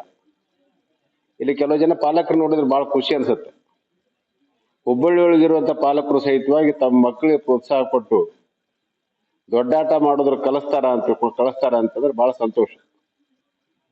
ದೊಡ್ಡಾಟಕ್ಕೆ ಕಳಿಸುವಂತ ಪಾಲಕರು ಏನಿದಿರಲ್ಲ, ಬಹುತೇಕ ನೀವೆಲ್ಲ ಹಳ್ಳಿಯಿಂದ ಬಂದಂತವ್ರು.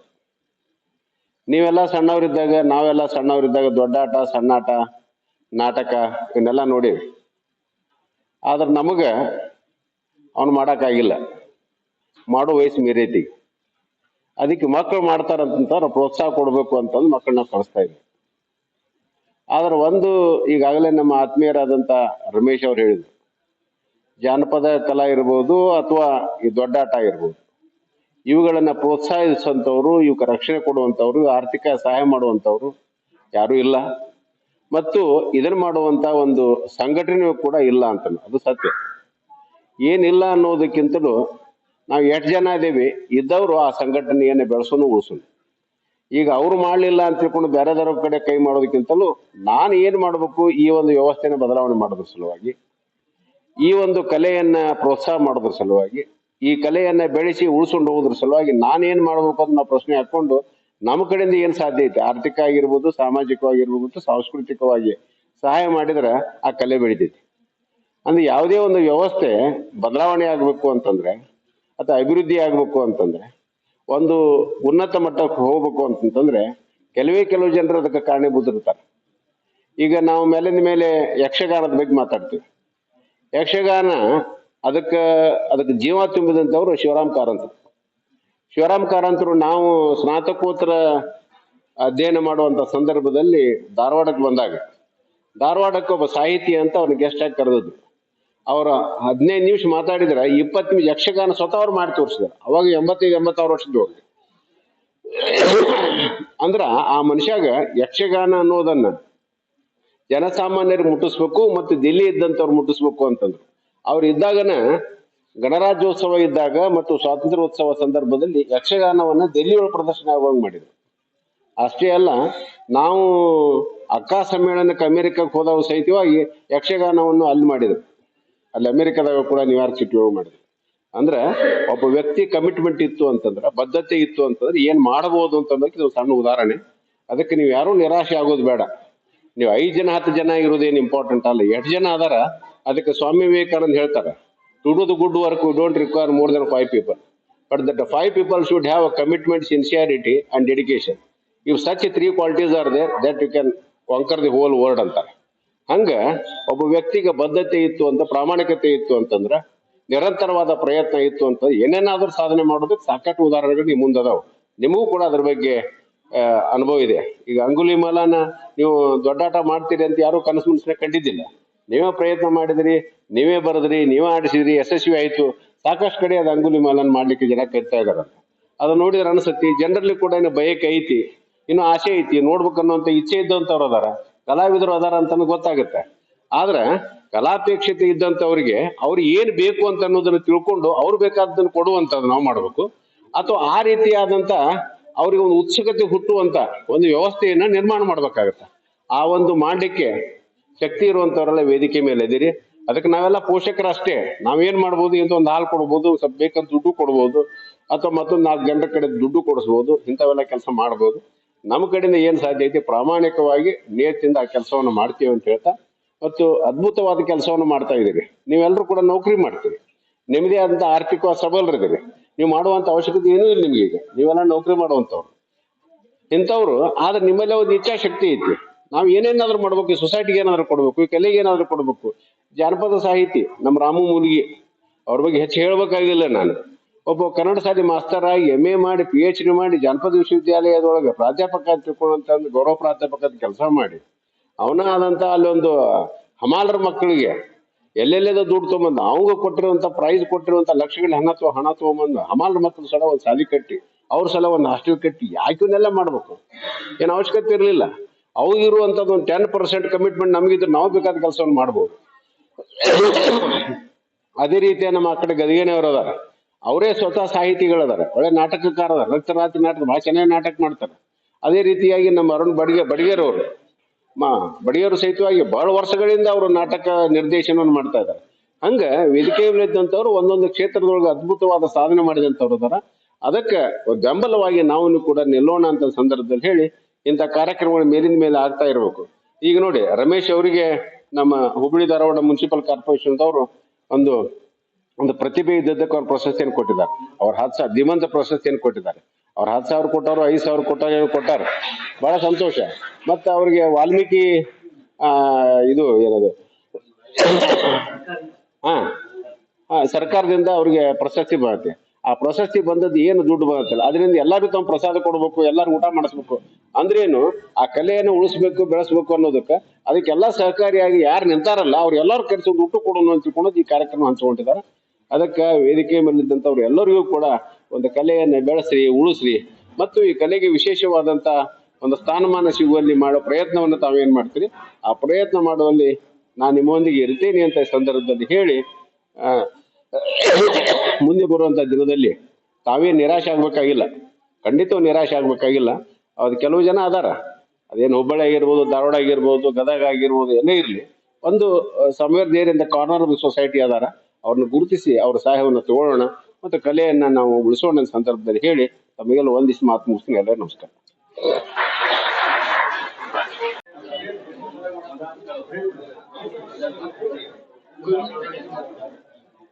ನಮ್ಮ ಕೊನೆ ಈಗ ನಾವು ದೊಡ್ಡಾಟ ಪ್ರದರ್ಶನ ಮಾಡಿದ್ವಿ ಘಟಿಕೋತ್ಸವದಲ್ಲಿ, ಜನಪದ ವಿಶ್ವದ ಘಟಿಕೋತ್ಸವದಲ್ಲಿ.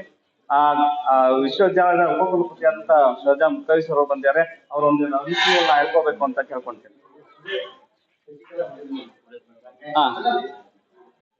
ಮತ್ತು ಈ ಭಾಗದ ಜನಪದ ಕಲಾವಿದರು ಜಾನಪದ ಕ್ಷೇತ್ರದಲ್ಲಿ ತಮ್ಮ ಇಡೀ ಬದುಕನ್ನೇ ತೊಡಗಿಸಿಕೊಂಡಿರ್ತಕ್ಕಂಥ ಶ್ರೀಯುತ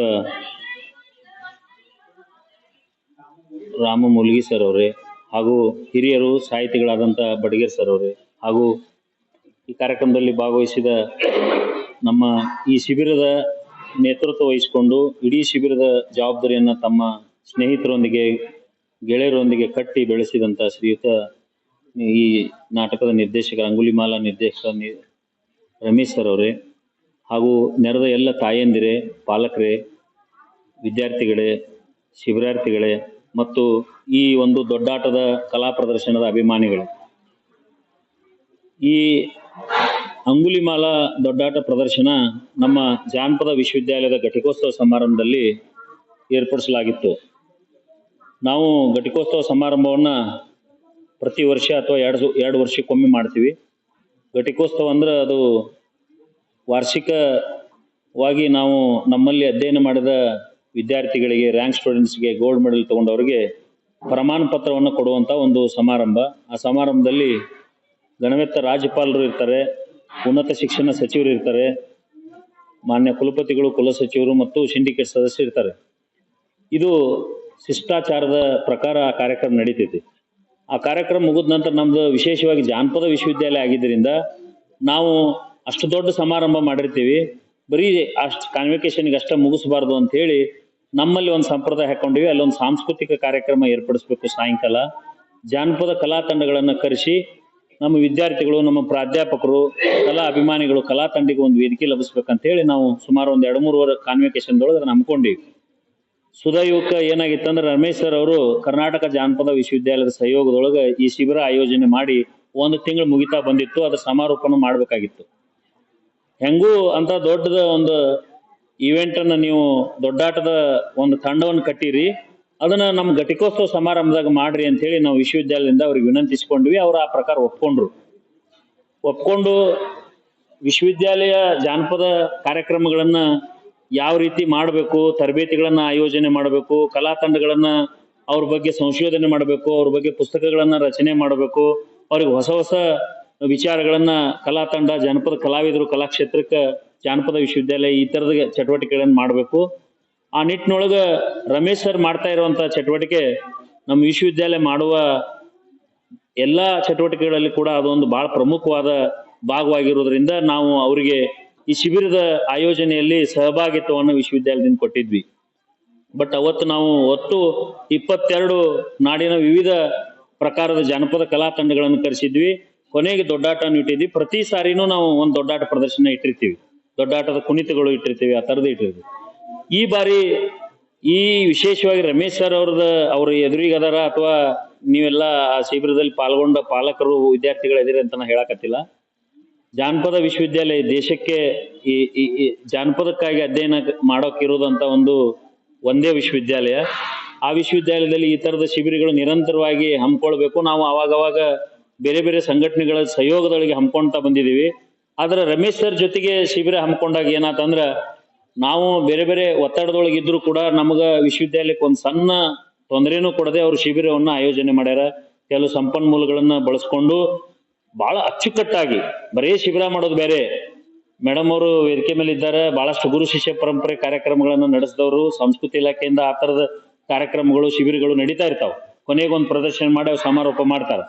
ಬಟ್ ರಮೇಶ್ ಸರ್ ಶಿಬಿರಕ್ಕೂ ಉಳಿದ ಶಿಬಿರಕ್ಕೂ ಏನ್ ವ್ಯತ್ಯಾಸ ಇತ್ತಂದ್ರ, ಅವರು ಆ ಶಿಬಿರದ ಪ್ರತಿ ಇಂಚಿನಲ್ಲೂ ಭಾಗವಹಿಸಿ ಬಹಳ ಕಾಳಜಿಪೂರ್ವಕವಾಗಿ ಆ ವಿದ್ಯಾರ್ಥಿಗಳಿಗೆ ಏನ್ ತರಬೇತಿ ಆಗ್ಬೇಕು ಅದನ್ನ 99% ಅವರಿಗೆ ಪಕ್ಕಾ ತರಬೇತಿಯನ್ನ ಮಾಡಿದ್ದ ಆ ಶಿಬಿರದ ಅಂಗುಲಿಮಾಲ ಪ್ರದರ್ಶನದೊಳಗೆ ನಾವು ಕಾಣ್ಬೋದಾಗಿತ್ತು.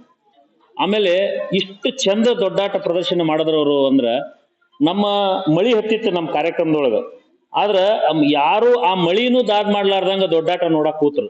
ಮತ್ತ ಅಡ್ವಾನ್ಸ್ ಆಗಿ ಏನ್ ಮಾಡಿದ್ರಂದ್ರ, ಒಂದ್ ಸ್ವಲ್ಪ ಈ ತಾಂತ್ರಿಕ ಇವನ್ನೆಲ್ಲ ಬಳಸ್ಕೊಂಡು ದೊಡ್ಡಾಟ ಒಂದು ಶಿಬಿರದೊಳಗೆ ತಯಾರಾದ ದೊಡ್ಡಾಟ ಪ್ರದರ್ಶನ ಇರ್ರಿ ಅಂತ ಹೇಳಿ ಇದನ್ನ ಬೇರೆ ಬೇರೆ ವಾಟ್ಸಾಪ್ ಯೂಟ್ಯೂಬ್ನಾಗೆಲ್ಲ ಹರಿಬಿಟ್ರು. ಅದರಿಂದ ನಮ್ಮ ವಿಶ್ವವಿದ್ಯಾಲಯದ ಕಾರ್ಯಕ್ರಮನೂ ಪ್ರಚಾರ ಆಯ್ತು. ಜೊತೆಗೆ ಈ ದೊಡ್ಡಾಟ ಅಂಗುಲಿಮಾಲ ಪ್ರದರ್ಶನ ಐತೆ ಅನ್ನೋದು ಬಹಳ ಜನರಿಗೆ ಅದು ರೀಚ್ ಆಯ್ತು. ನಾವು ಕೂಡ ಅದನ್ನ ಬೇರೆ ಬೇರೆ ಕಡೆ ಹರಿಬಿಟ್ವಿ. ಮತ್ ಜೊತೆಗೆ ಇವ್ರು ಆದ್ಮೇಲೆ ಅದ್ರ ವಿಡಿಯೋನು ಕೂಡ ಯೂಟ್ಯೂಬ್ನಾಗ ಬಿಟ್ಟಾರ. ಹಿಂಗ್ ಮಾಡೋದ್ರಿಂದ ನಾವು ಒಂದ್ ಕಡೆ ಮಾತಾಡ್ತೀವಿ, ಜಾನಪದ ಕ್ಷೇತ್ರದಲ್ಲಿ ಈ ಜಾನಪದ ಕ್ಷೇತ್ರ ತಾಂತ್ರಿಕ ಇವನ್ನೆಲ್ಲ ಬಳಸ್ಕೋಬೇಕು, ಯೂಟ್ಯೂಬ್ ವಾಟ್ಸಪ್ ಅನ್ನು ಬೆಳೆಸಿ ಈ ಜಾನಪದ ಕಲೆಗಳನ್ನು ಬೆಳೆಸ್ಬೇಕು ಅಂತ ನಾವೆಲ್ಲ ಮಾತಾಡ್ತೀವಿ. ಬಟ್ ನಮ್ ಕಡೆ ಎಷ್ಟು ಸಾಧ್ಯ ಆಗಿರ್ತದ ಗೊತ್ತಿಲ್ಲ. ಬಟ್ ರಮೇಶ್ ಸರ್ ಅವರು ಬಹಳ ಸುಂದರವಾಗಿ ಅದನ್ನ ಎಡಿಟ್ ಮಾಡಿ ಅದನ್ನ ಯೂಟ್ಯೂಬ್ನಾಗೆಲ್ಲ ಪ್ರಸಾರ ಮಾಡಿದ್ರು. ಹಿಂಗ್ ಮಾಡೋದ್ರಿಂದ ಜಾನಪದ ಕಲೆಯ ಮಹತ್ವ, ಜಾನಪದ ಕಲೆಯ ಬೆಳವಣಿಗೆ ಆಗಕ್ ಸಾಧ್ಯತೆ ಐತೆ ಅಂತಕ್ಕಂಥ ಮಾತನ್ನ ನಾನು ನಿಮ್ಗೆ ಹೇಳಕ್ ಇಚ್ಛೆ ಪಡ್ತೀನಿ. ಬಹಳ ಪರಿಪೂರ್ಣವಾಗಿ ಪ್ಲಾನ್ ಮಾಡಿಕೊಂಡು ತಮ್ಮ ಸಮಾನ ಮನಸ್ಕರನ್ನ ಕರ್ಕೊಂಡು ಇಂಥ ಒಂದು ಚಟುವಟಿಕೆಯನ್ನು ಮಾಡ್ತಾ ಇದ್ದಾರೆ. ಇದು ಒಂದೇ ಶಿಬಿರ ಅಲ್ಲ, ಈ ಮುಂಚೆನೂ ಅವರು ಈ ತರದ ಶಿಬಿರ ಆಯೋಜನೆ ಮಾಡಿದ್ರು. ಬಟ್ ಇಂಥವ್ರಿಗೆ ಈ ತರದ ಚಟುವಟಿಕೆ ಮಾಡುವಂತ ತಂಡಗಳಿಗೆ ಸರ್ಕಾರದಿಂದ ಆಗಲಿ ಅಥವಾ ಇಂಥ ವಿಶ್ವವಿದ್ಯಾಲಯಗಳಿಂದ ಸಹಕಾರ ಕೊಟ್ರೆ ಇನ್ನೂ ಹೆಚ್ಚು ಕೆಲಸಗಳು ಈ ಜಾನಪದ ಕ್ಷೇತ್ರದೊಳಗೆ ಆಗೋದ್ರಾಗ ಸಂದೇಹವಿಲ್ಲ. ರಾಮು ಮುಲ್ಗಿ ಅವರು ವೇದಿಕೆ ಮೇಲೆ ಅದಾರ. ಅವರು ಮುಂಜಾನೆ ಎದ್ರೆ ಸಂಜೆ ಮಠನೂ ಅದೇ ಕೆಲಸ ಮಾಡ್ತಾರ, ಅದನ್ನೇ ಮಾತಾಡ್ತಾರ. ಹಾಡೋದು ಜಾನಪದ, ಮಾತಾಡೋದು ಜಾನಪದ, ಅವರು ಎಲ್ಲಾ ದಿನನಿತ್ಯ ಜಾನಪದನ ಮಾಡ್ತಾರ. ಬಟ್ ಇಂಥ ರಮೇಶ್ ಅವರು ಅಂತವ್ರು ಸೇರಿದಾಗ ಇಂಥ ದೊಡ್ಡಾಟಗಳು ಉಳಿಯೋಕ್ ಸಾಧ್ಯತೆಗಳದಾವ್, ಉಳಿಸಿ ಬೆಳೆಸಾಕ್ ಸಾಧ್ಯತೆಗಳದಾವ್. ಮತ್ ಬರೀ ನಾವು ಯೂಟ್ಯೂಬ್ ರೀಲ್ಸ್ ಇದ್ರೊಳಗ ಹುಡುಗರ್ನ ಕಳ್ಸಾಕತ್ತೀವಿ. ಆ ಹುಡುಗರಿಗೆ ನಮ್ಮ ನಿಜವಾದ ಜಾನಪದದ ಸತ್ವಗಳು, ಅದರ ಮೌಲ್ಯ, ಅದರ ಅರ್ಥ, ಈ ಜಾನಪದಗಳು ಹೆಂಗ್ ಹುಟ್ಟುಕೊಂಡು ಅದ್ರೊಳಗೆ ಏನ್ ನಮ್ಮ ಸಂಸ್ಕೃತಿ ಅಡಿಗೆ ಅನ್ನೋದನ್ನ ಪರಿಚಯ ಮಾಡಿಸಿದ್ರ ಮುಂದ ಉತ್ತಮ ನಾಗರಿಕರನ್ನ ನಾವು ನೋಡಕ್ ಸಾಧ್ಯತೆ ಐತಿ. ನಿಮಗ ನಾನು ಈ ಶಿಬಿರದ ಉದ್ಘಾಟನೆದೊಳಗೂ ಹೇಳಿದ್ದೆ, ಬಹಳ ಕೆಟ್ಟ ಪರಿಸ್ಥಿತಿ ಐತಿ. ಮೊಬೈಲ್ ಅನ್ನ ಯೂಸ್ ಮಾಡ್ತಾರ ಹುಡುಗರು. ಈ ಜಿಯೋ ಇಂಟರ್ನೆಟ್ ಫ್ರೀ ಹಾಕಿಸ್ಕೊಟ್ಟಿವಿ. ಆಮೇಲೆ ಈ ಕೊರೋನಾ ಬಂದ ನಂತರ ಅಂತೂ ಹುಡುಗರು ಕಡ್ಡಾಯವಾಗಿ ಮೊಬೈಲ್ ಯೂಸ್ ಮಾಡೋದು ಕಲ್ತು ಬಿಟ್ಟಾರ. ಮೊಬೈಲ್ ಕೆಟ್ಟ ಒಂದು ವಸ್ತು ಮಕ್ಕಳ ಕೈಗೆ. ಆದ್ರೆ ಇಂಥ ಜಾನಪದಗಳನ್ನ ನಾವು ಅವ್ರ ತಲೆಗೆ ತುಂಬಿ ಮೊಬೈಲ್ ಕೊಟ್ಟಾಗ ಅವ್ರ ಅದ್ರೊಳಗೆ ಜಾನಪದ ಹುಡುಕಕ್ ಸಾಧ್ಯತೆ ಐತಿ. ನಾವು ದೊಡ್ಡಾಟ ಮಾಡೀವಿ, ಬ್ಯಾರೆದವ್ರ ದೊಡ್ಡಾಟ ಹೆಂಗ್ ಮಾಡ್ತಾರ, ಅದ್ರ ವೇಷಭೂಷಣಗಳು ಹೆಂಗಿರ್ತಾವು, ಅದ್ರ ಸಮಾನಾಂತರ ಇತರೆ ಕಲೆಗಳನ್ನು ಕೂಡ ಅವ್ರು ನೋಡಕ್ ಸಾಧ್ಯತೆ ಐತಿ. ಅಂತ ಹುಚ್ಚನ್ನ ರಮೇಶ್ ಸರ್ ಈ ಮಕ್ಕಳಿಗೆ ಹಚ್ತಾರಲ್ಲ, ಇದು ದೊಡ್ಡ ಪವಿತ್ರವಾದ ಕೆಲಸ, ಸೊಸೈಟಿಯಾಗ ಒಂದು ಒಳ್ಳೆ ಉತ್ತಮವಾದ ಕೆಲಸ.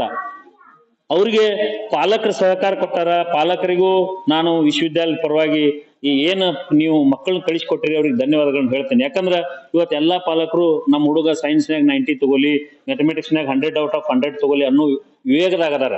ನಮ್ಮ ಹುಡುಗ PUC ಡಿಗ್ರಿ ಮುಗಿಸಿದ ಕೂಡಲೇ ಫಾರಿನ್ ಹೋಗಿರ್ಬೇಕು. ನಿಮ್ಮ ಹುಡುಗ ಎಲ್ಲದನ್ನ ಫಾರಿನ್ದಾಗ ಅದನ್ರಿ ಅಂತ ಹೇಳ್ಬೇಕು ಅನ್ನೋ ವಿವೇಕದಾಗ ಅದಾರ. ಇಂಥ ಸಂದರ್ಭದಲ್ಲಿ ನೀವು ಶಾಲಾ ಕಾಲೇಜಿನ ಒತ್ತಡದ ನಡುವೆನೂ ಕೂಡ ಅವ್ರು ಓದುವಿನ ಒತ್ತಡದ ನಡುವೆ ನಿಮ್ಮ ಮಕ್ಕಳನ್ನ ನೀವು ಈ ಶಿಬಿರಕ್ಕ ದೊಡ್ಡಾಟ ಕಲಿಯಾಕ ನೀವು ಕಳಿಸಿರಲ್ಲ, ನಿಜವಾಗೂ ನಿಮ್ಮ ಪಾಲಕರಿಗೆ ನಾನು ಅಭಿನಂದನೆಗಳನ್ನ ಧನ್ಯವಾದಗಳನ್ನು ತಿಳಿಸ್ತೇನೆ. ನಿಜವಾಗೂ ಮಕ್ಕಳ ಬೆಳವಣಿಗೆ ರ್ಯಾಂಕ್ನಾಗ ಅಥವಾ ಸ್ಕೋರ್ನಾಗ ಇಲ್ಲ, ಅವ್ರ ಬುದ್ಧಿಮಟ್ಟ, ಅವ್ರ ತಿಳುವಳಿಕೆ, ಅವ್ರ ಜ್ಞಾನದ ಮೇಲೆ ಅವ್ರ ಬದುಕು ಕಟ್ಕೋತಾರ ವಿನಃ 100/100 ತಗೊಂಡ್ರ ಕಟ್ಕೊಳ್ಳೋದಿಲ್ಲ. 100/100 ತಗೊಂಡಿದ್ದಕ್ಕೆ ಅವನೊಂದು ನೌಕರಿ ಸಿಗ್ಬೋದು ವಿದೇಶದೊಳಗ, ನೀವು ಸತ್ತಾಗ ಮಣ್ಣು ಕೊಡಾಕ್ ಬರುದಿಲ್ಲ. ಸಾಕಷ್ಟು ದಿನನಿತ್ಯ ಉದಾಹರಣೆಗಳನ್ನ ನಾವು ನೋಡಾಕ್ ಕುಂತೀವಿ. ಜಸ್ಟ್ ಒಂದು ವಾರದ ಕೆಳಗೆ ನಮ್ಮ ಊರಾಗ ಒಬ್ರು ತೀರ್ಕೊಂಡ, ಅವ್ರ ಮಗ ಬರ್ಲಿಲ್ಲ, ತೀರ್ಕೊಂಡು 2 ದಿನಕ್ಕೆ ಬಂದಾನ. ನಿಜವಾದದ್ದು ಹೇಳಾಕತ್ತೇನ, ಮಗ ತಂದೆ ತಾಯಿ ಜೊತೆಗಿರ್ತಾನ, ಮುಪ್ಪಾವಸ್ಥೆಯೊಳಗ ಆ ತಂದೆ ತಾಯಿನ ಪ್ರೀತಿ ಪೂರ್ವಕವಾಗಿ ನೋಡ್ಬೋದು. ಅವ ಒಂದು 10 ರೂಪಾಯಿ ಕಡಿಮೆ ಗಳಿಸ್ಬೋದು, ಆದ್ರೆ ತಂದೆ ತಾಯಿ ನೋಡ್ಕೊಳ್ಳುವಂತ ಗುಣ ಅವನಲ್ಲಿ ಇರ್ತೈತಿ. ನೀವು ಫಾರಿನ್ ಕಳಿಸಿ ಏನ್ ಮಾಡೋರು, ಬದುಕು ಬಹಳ ಸಣ್ಣ ಐತಿ. ಫಾರಿನ್ ಕಳಿಸ್ಲಿ ಬ್ಯಾಡ್ ಅಂತಲ್ಲ, ಆದ್ರ ಮುಪ್ಪಾವಸ್ಥೆಯಾಗ ತಂದೆ ತಾಯಿನ ನೋಡ್ಕೊಳ್ಳದೆ ಇರುವಂತ ಮಗ ಇದ್ರೇನು ಇಲ್ದಿದ್ರೇನು ಅನ್ನುವಂತ ಸ್ಥಿತಿ ಒಳಗೆ ನಾವು ಅದೀವಿ. ಇಂಥ ಸಂದರ್ಭದಲ್ಲಿ ಸಿನಿಮಾ ಸೀರಿಯಲ್ ತೆಗಿಬೇಕು, ನಾನೊಂದು ಸೀರಿಯಲ್ ಮಾಡ್ಬೇಕು ಅನ್ನುವಂತ ನಿರ್ಮಾಣಗಳಲ್ಲಿ ರಮೇಶ್ ಸರ್ ತಮ್ಮ ಸರ್ಕಾರಿ ವೃತ್ತಿಯೊಂದಿಗೆ ಇಂಥ ಒಂದು ಪವಿತ್ರವಾದ ಕೆಲಸ ಮಾಡಕತ್ತಾರ.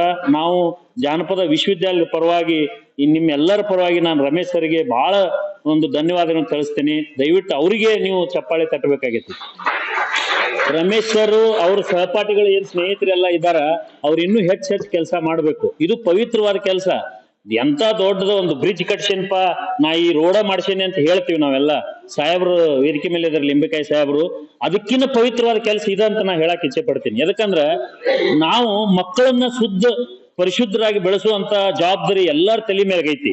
ನಾವು ಬರೀ ದೊಡ್ಡ ದೊಡ್ಡ ವಿಚಾರಗಳಿಗೆ ತಲೆ ಕೆಡಿಸ್ಕೊಳಕ್ ಕುಂತೀವಿ, ದೊಡ್ಡ ದೊಡ್ಡ ವಿಚಾರಗಳನ್ನ ಚರ್ಚೆ ಮಾಡಕ್ ಕುಂತೀವಿ, ಮಕ್ಕಳ ಕಡೆ ಲಕ್ಷ್ಯ ಕೊಡ್ತಾ ಇಲ್ಲ.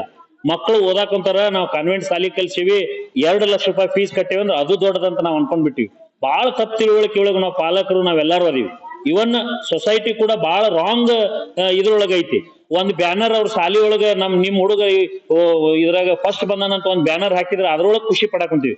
ಬಟ್ ಆ ಮಗು ಏನ್ ತಿಳ್ಕೊಂಡ, ಮಗು ಏನ್ ಕಲ್ತ, ಮಗುವಿನ ನೈತಿಕತೆ ಎಷ್ಟು ಬೆಳೀತು, ಪ್ರಾಮಾಣಿಕತೆ ಎಷ್ಟು ಬೆಳೀತು, ಹಿರಿಯರಿಗೆ ಎಷ್ಟು ಗೌರವ ಕೊಟ್ಟ, ಸೊಸೈಟಿಗೆ ಏನ್ ಒಳ್ಳೆ ಕೆಲಸ ಮಾಡಕತ್ತಾನಂತ ನಾವು ಯೋಚನೆನೇ ಮಾಡ್ತಾ ಇಲ್ಲ. ದಯವಿಟ್ಟು ನನ್ನನ್ನು ಒಳಗೊಂಡಂತೆ ನಾನು ತಮ್ಮಲ್ಲಿ ವಿನಂತಿ ಮಾಡ್ಕೊಳ್ತೇನೆ. ಮಗುವಿನ ಸರಿದಾರಿಯೊಳಗೆ ಹಾಕ್ರಿ. ಒಂದ್ ಕಡೆ ನೈತಿಕ ಶಿಕ್ಷಣ, ಅವರಿಗೆ ಮೌಲ್ಯಗಳನ್ನು ಬೆಳೆಸ್ರಿ. ಆಮೇಲೆ ಬರೀ ರ್ಯಾಂಕ್ ಅಲ್ಲ, ನಮ್ದು ಎ ಪಾರ್ಟ್ ಬಿ ಪಾರ್ಟ್ ಅಂತ ಏನ್ ಶಿಕ್ಷಣದೊಳಗೆ ಪಠ್ಯಕ್ರಮದೊಳಗೆ ಐತಿ, ಬಿ ಪಾರ್ಟ್ನಾಗ ಕುಣಿಯೋದು, ಹಾಡೋದು, ಡಾನ್ಸ್ ಮಾಡೋದು, ನಾಟಕ ಮಾಡೋದು, ಇವೆಲ್ಲ ಕಲಿಯೋದ್ರಿಂದ ಮಗುವಿಗೆ ಸರ್ವಾಂಗೀಣವಾಗಿ ಅವ್ನು ಬೆಳೆಯಕ್ ಸಾಧ್ಯತೆ ಐತಿ. ಓವರ್ ಆಲ್ ಡೆವಲಪ್ಮೆಂಟ್ ಆಗ್ಬೇಕು ಚೈಲ್ಡ್. ಬರೇ ಒಂದ್ ಕಡೆ ಡೆವಲಪ್ಮೆಂಟ್ ಆಗಬಾರ್ದು. ಅದಕ್ಕೆ ನಿಮ್ ಮಗುವಿನ ಸಾಯಂಕಾಲ ಟೈಮ್ದಾಗ ನೀವು ನೃತ್ಯದ ಕ್ಲಾಸು, ಇಂಥ ತರಬೇತಿ ಕ್ಲಾಸು ಅಥವಾ ಡ್ರಾಯಿಂಗ್ ಕ್ಲಾಸು ಇಂಥದಕ್ಕೆ ಹಚ್ಚೋದ್ರಿಂದ ಅವ್ನ ಮನಸ್ಸು ವಿಕಾಸಗೊಳ್ತೈತಿ, ಅವ್ನ ಜ್ಞಾನ ಇಂಬಾಗ್ತೈತಿ, ಅವ್ನ ಜ್ಞಾನ ಹೆಚ್ಚಿಗೆ ಬೆಳಿತೈತಿ. ಅವಾಗ ನಿಮ್ ಮಗು ಎಲ್ಲಾ ತರದಿಂದ ಅರ್ಥ ಮಾಡ್ಕೊಳ್ಳುವಂತ ಕೆಪಾಸಿಟಿ ಅವ್ನ್ ಬೆಳಿತೈತಿ. ಬರೀ ಪುಸ್ತಕದ ಹುಳುವನ್ನಾಗಿ ಮಾಡ್ಬೇಡ್ರಿ ಅನ್ನೋದು ನನ್ನ ವಿನಂತಿ. ದಯವಿಟ್ಟು ನಾವೆಲ್ಲ ಆ ಕಡೆ ಲಕ್ಷ್ಯ ಕೊಡೋನು. ನಾ ಬಾಳಷ್ಟು ಟೈಮ್ ತಗೊಂಡೆ ಅಂತ ಅನ್ಸುತ್ತೆ. ವೇದಿಕೆ ಮೇಲಿದ್ದ ಎಲ್ಲಾ ಗಣ್ಯಮಾನ್ಯರ ಎದುರಿಗೆ ಒಂದಿಷ್ಟು ನನ್ನ ವಿಚಾರಗಳನ್ನ ಹಂಚ್ಕೊಂಡಿದ್ದೀನಿ. ಇಂಥ ಕೆಲಸಗಳಾಗಬೇಕು. ಜಾನಪದ ವಿಶ್ವವಿದ್ಯಾಲಯ ಇರುವುದ ಇಂಥ ಹುಚ್ಚ ಹಚ್ಚಾಕ, ಜಾನಪದ ವಿಶ್ವವಿದ್ಯಾಲಯ ಇರುವುದ ಜಾನಪದ ಕಲೆಗಳ ಮಹತ್ವ, ಕಲಾವಿದರ ಮಹತ್ವ, ಅದರ ಮೇಲೆ ಪುಸ್ತಕಗಳನ್ನು ಬರೆಯೋದು, ಸಂಶೋಧನೆ ಮಾಡೋದು, ಅಧ್ಯಯನ ಕೈಗೊಳ್ಳೋದು ಜಾನಪದ ವಿಶ್ವವಿದ್ಯಾಲಯ ತನ್ನದೇ ಆದ ಇತಿಮಿತಿಗಳಲ್ಲಿ ಮಾಡ್ತಾ ಇದೆ. ತಾವೆಲ್ಲ ಅವಕಾಶ ಇದ್ದಾಗ ಜಾನಪದ ವಿಶ್ವವಿದ್ಯಾಲಯಕ್ಕೆ ಭೇಟಿ ಕೊಡಿ. ಜಾನಪದ ವಿಶ್ವವಿದ್ಯಾಲಯ ನಿಂಬುದು ಏನ್ ಕೆಲಸ ಮಾಡ್ತಾ ಇದ್ದಾರೆ ಜಾನಪದ ವಿಶ್ವವಿದ್ಯಾಲಯ ಅನ್ನೋದು ನೀವು ಅವಲೋಕನ ಮಾಡಿ ನಿಮ್ಮ ಮಕ್ಕಳನ್ನ ಅಲ್ಲಿ ಸೇರಿಸ್ರಿ, ಅಥವಾ ಅದಕ್ಕೆ ಸಮಾನಾಂತರ ಅಂತ ಕೋರ್ಸ್ಗಳಿಗೆ ಸೇರಿಸ್ರಿ ಅಂತಕ್ಕಂಥ ವಿನಂತಿಯನ್ನು ಮಾಡ್ಕೊಳ್ತಾ, ಏನು ಶಿಬಿರ ಮಾಡ್ಯಾರ ರಮೇಶ್ ಅವರು ಅವ್ರ ತಂಡದವರು, ನಿಜವಾಗೂ ನಾವು ಏನು ಅಪೇಕ್ಷೆ ಮಾಡಿವಿ ಅದರ 10 ಪಟ್ಟು ಹೆಚ್ಚಿಗೆ ಮಾಡ್ಯಾರ. ಇನ್ನೂ ಹೆಚ್ಚೆಚ್ಚು ಕೆಲಸ ಮಾಡ್ಲಿ. ನಮ್ಮ ವಿಶ್ವವಿದ್ಯಾಲಯ ನಿರಂತರವಾಗಿ ರಮೇಶ್ ಸರ್ ಜೊತೆಗಿರ್ತೈತಿ. ನಾವು ಆರ್ಥಿಕವಾಗಿ ಅವ್ರಿಗೆ ಬಹಳ ಸಹಾಯ ಮಾಡಿಲ್ಲ, ಮಾಡಾಕ ನಮ್ಗ ಆರ್ಥಿಕ ಕೊರತೆ ಒಳಗೆ ವಿಶ್ವವಿದ್ಯಾಲಯ ಇದೆ. ಆದ್ರೆ ಆ ಆರ್ಥಿಕ ಕೊರತೆಯಿಂದ ಇಂಥ ಚಟುವಟಿಕೆಗಳಿಗೆ ಏನೂ ಕೊರತೆ ಇಲ್ಲ. ನಾವು ಇನ್ನೂ ಒಂದು ಶಿಬಿರ ಈಗ ಮಾಡ್ತೇವೆ ಅಂದ್ರೆ ನಾವು ಈಗಲೇನ ಅವ್ರಿಗೆ ಅಪ್ರೂವಲ್ ಕೊಟ್ಟ ಅದಕ್ಕೆ ಅವಕಾಶ ಮಾಡಿಕೊಡ್ತೀವಿ. ಯಾಕಂದ್ರೆ ಅವರು ವೈಯಕ್ತಿಕ ಕೆಲಸದ ನಡುವೆ ಬಿಡು ಮಾಡ್ಕೊಂಡು ಇಂಥ ಸಂಘಟನೆ ಮಾಡೋ ಜನನೇ ಇಲ್ಲಿಗೆ ಮನ್ಯಾಗ ಕುಂದಿರ್ತಾರ. ಬೇಕಾರೆ ಇವೆಲ್ಲ ಯಾವ್ದಕ್ ಬೇಕ್ರಿ ಅನ್ನೋ ಮಟ್ಟದಾಗ ಅದಾರ. ಅಂತದ್ರಾಗ ರಮೇಶ್ ಸರ್ ಇಂಥ ಒಂದು ಪವಿತ್ರವಾದ ಕೆಲಸ ಮಾಡಕತ್ತಾರ. ಏನ್ ಮಠಮಾನ್ಯಗಳು, ನಮ್ಮ ಪೂಜ್ಯರುಗಳು, ಸ್ವಾಮೀಜಿಗಳು, ಆಮೇಲೆ ಟೀಚರ್ಸು ಇವ್ರು ಮಾಡುವಂತ ಕೆಲಸ ರಮೇಶ್ ಸರ್ ಆರೋಗ್ಯ ಇಲಾಖೆದವ್ರು ಮಾಡಕತ್ತಾರಂದ್ರ ಇದು ಬಹಳ ವಿಭಿನ್ನವಾದಂತ ಆಲೋಚನೆ. ಇಂಥ ಹುಚ್ಚ ಅವ್ರಿಗೆ ಎಲ್ಲಿಂದ ಬಂದದ್ ಗೊತ್ತಿಲ್ಲ. ನಿಜವಾಗ್ಲೂ ರಮೇಶ್ ಸರ್, ಮಿಸ್ಸಸ್ ಅವ್ರ ಅಕ್ಕರಿಗೂ ನಾನು ಧನ್ಯವಾದಗಳು ತಿಳಿಸ್ತೀನಿ. ಅವ್ರು ಎಲ್ಲದಕ್ಕೂ ಅವ್ರ ಬೆನ್ನ ಹಿಂದಿಂದ ಸುತ್ತಿ ಅವ್ರಿಗೆ ಬೆಂಬಲ ಕೊಡ್ತಾರೆ. ಅವ್ರಿಗೂ ಕೂಡ ಧನ್ಯವಾದಗಳು. ರಮೇಶ್ ಸರ್ ಕೆಲವು ಸ್ನೇಹಿತರು ಕೂಡ ಅವ್ರಿಗೆ ಸಪೋರ್ಟ್ ಮಾಡ್ತಾ ಇದ್ದಾರೆ. ಅವ್ರಿಗೆಲ್ಲರಿಗೂ ಧನ್ಯವಾದಗಳನ್ನು ತಿಳಿಸ್ತೇನೆ. BO ಸಾಹೇಬ್ರು ವೇದಿಕೆ ಮೇಲೆ ಇದ್ದಾರೆ. ದಯವಿಟ್ಟು ಅವರು ಕೂಡ ಶಿಕ್ಷಣದಲ್ಲಿ ಜಾನಪದ ಕಲೆಗಳ ಚಟುವಟಿಕೆಗಳನ್ನ, ಈ ತರದ ಶಿಬಿರಗಳನ್ನ, ಶಿಕ್ಷಕರುಗಳಿಗೆ ತರಬೇತಿಗಳನ್ನು ಮಾಡಬೇಕು ಅನ್ನೋದು ನನ್ನ ವಿನಂತಿಯನ್ನು ಮಾಡ್ಕೊಳ್ತಾ ನಾನು ಒಂದೆರಡು ಮಾತುಗಳನ್ನು ಮುಗಿಸ್ತೇನೆ. ನಮಸ್ಕಾರ. ವೇದಿಕೆ ಮೇಲಿರುವಂತಹ ಎಲ್ಲ ಗಣ್ಯರೇ ಹಾಗೂ ಕಲಾಭಿಮಾನಿಗಳೇ, ಎಲ್ಲರಿಗೂ ವಂದಿಸುತ್ತಾ, ಇದು ನಾನು ಆಗಂತುಕ ಅತಿಥಿ ಅಂತ ಹೇಳ್ಬೋದು. ಇಂಥದ್ದೊಂದು ನಾವೊಂದು ಸಣ್ಣ ಕಲಾವಿದರ ಗೆಟ್ ಟುಗೆದರ್ ಅನ್ನ ಇಟ್ಕೊಂಡಿದೀವಿ ಅಂತ ಅಷ್ಟೇ ಹೇಳಿದ್ರು ನಾನು ನಿನ್ನೆ. ಆಯ್ತು ನೋಡೋಣ ಅಂತ ಹೇಳಿ ನಾನು ಬಂದಿದ್ದೆ. ಆದ್ರೆ ಇದು ದೊಡ್ಡ ಮಟ್ಟದ ಕಾರ್ಯಕ್ರಮ ಅಂತ ಹೇಳಿ ಗೊತ್ತಿರ್ಲಿಲ್ಲ. ಇದೇನು ದೊಡ್ಡಾಟ ಕಲೆಯ ಬಗ್ಗೆ ಒಂದು ದೀರ್ಘವಾದಂತ ಶಿಬಿರವನ್ನ ಮಾಡಿ ಅದನ್ನ ವೇದಿಕೆ ಮೇಲೆ ಪ್ರದರ್ಶನ ಮಾಡಿದಂತ ಒಂದು ನಮ್ಮ ರಮೇಶ್ ಕರ್ಬಸಮ್ನವರು ಹಾಗೂ ಅವ್ರ ತಂಡಕ್ಕೆ ನಾನು ಅಭಿನಂದನೆಗಳನ್ನ ಸಲ್ಲಿಸ್ತೀನಿ. ಇಂತಹ ಕಲಾ ಪ್ರೀತಿಯಿಂದನೇ ನಮ್ಮ ಜಾನಪದ ಉಳಿತದೆ. ನಿಮ್ಮೆಲ್ಲರ ಸಹಕಾರ ಅವರಿಗೆ ಇರಲಿ. ಅದರ ಜೊತೆಗೆ ಸರ್ಕಾರ, ಸಂಸ್ಕೃತಿ ಇಲಾಖೆ, ರಂಗಾಯಣ, ವಿಶ್ವವಿದ್ಯಾಲಯ ಇಂಥ ಎಲ್ಲಾ ಸಂಸ್ಥೆಗಳು ಅವರಿಗೆ ನೆರವಿಗೆ ಬರಲಿ ಅಂತ ಹಾರೈಸ್ತಾ ನನ್ನ 2 ಮಾತುಗಳನ್ನು ಮುಗಿಸ್ತೀನಿ.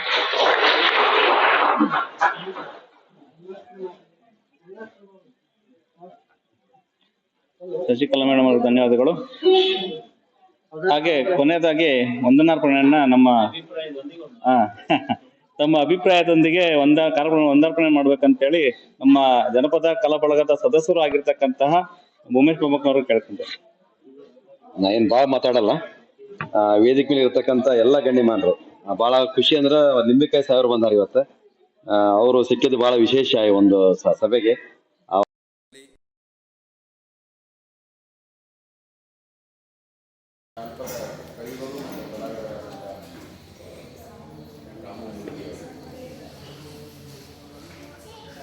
ನಾಟಕ ಕ್ಷೇತ್ರವನ್ನು ಉಳಿಸಿ ಬೆಳೆಸಿಕೊಳ್ಳುವುದು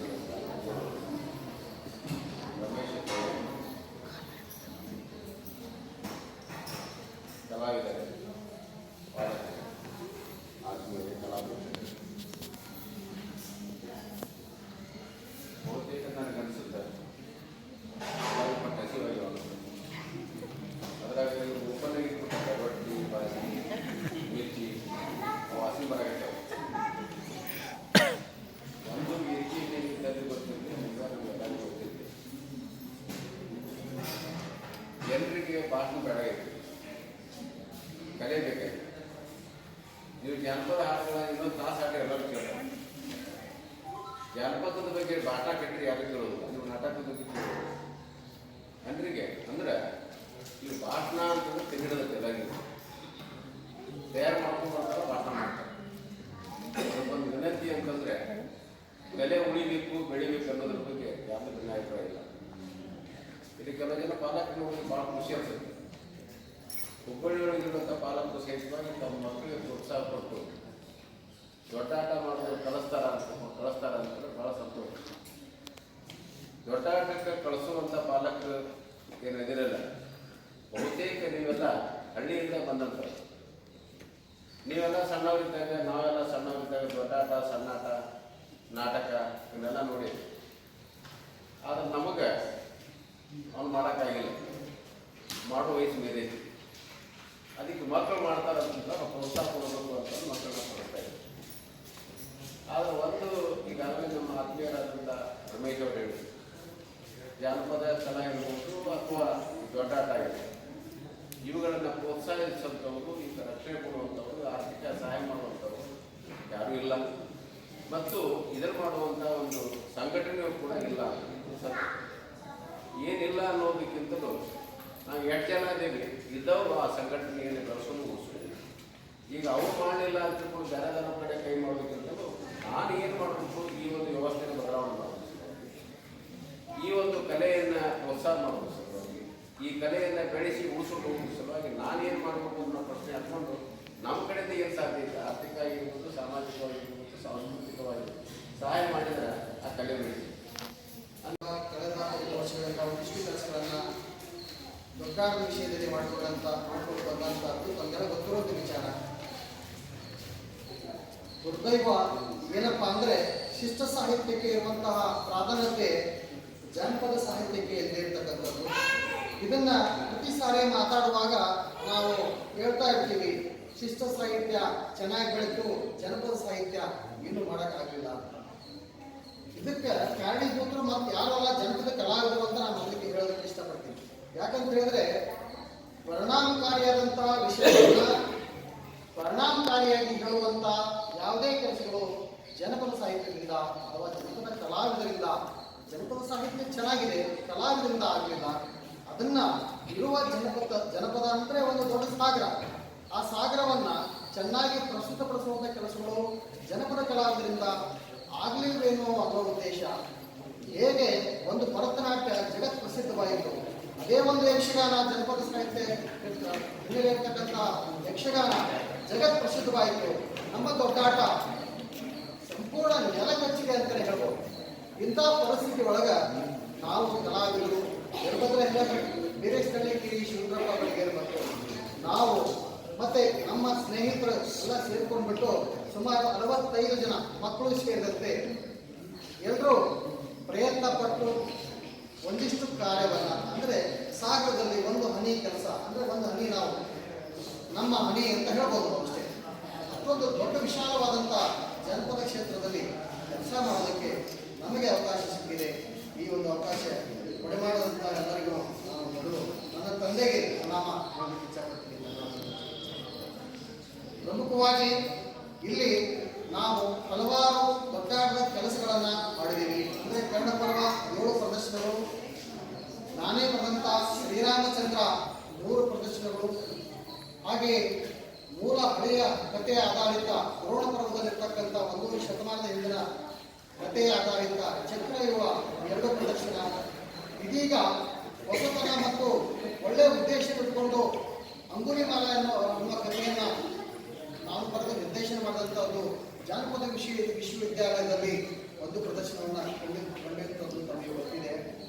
ಅದನ್ನು ಒಳ್ಳೆಯ ಪ್ರದರ್ಶನವನ್ನು ಮನಗಂಡಂತಹ ನಮ್ಮ ರಂಗಾಯಣ ತೋಟ ಅವರು ಇದೀಗ ತಾನೇ 7 ತಾಸಿನಿಂದ ಕರೆ ಮಾಡಿ ಬರುವ 29ನೇ ತಾರೀಕು ರವಿವಾರ ಸಾಯಂಕಾಲ 6 ಗಂಟೆಗೆ ರಂಗಾಯಣದಲ್ಲಿ ಪ್ರದರ್ಶನ ಮಾಡೋದಕ್ಕೆ ಒಂದು ನಾಟಕವನ್ನು ರದ್ದುಪಡಿಸಿ ಆ ವೇದಿಕೆಯಲ್ಲಿ ದೊಡ್ಡ ಪ್ರದರ್ಶನ ಮಾಡೋದಕ್ಕೆ ಅವಕಾಶ ಮಾಡಿಕೊಡ್ತಾರೆ.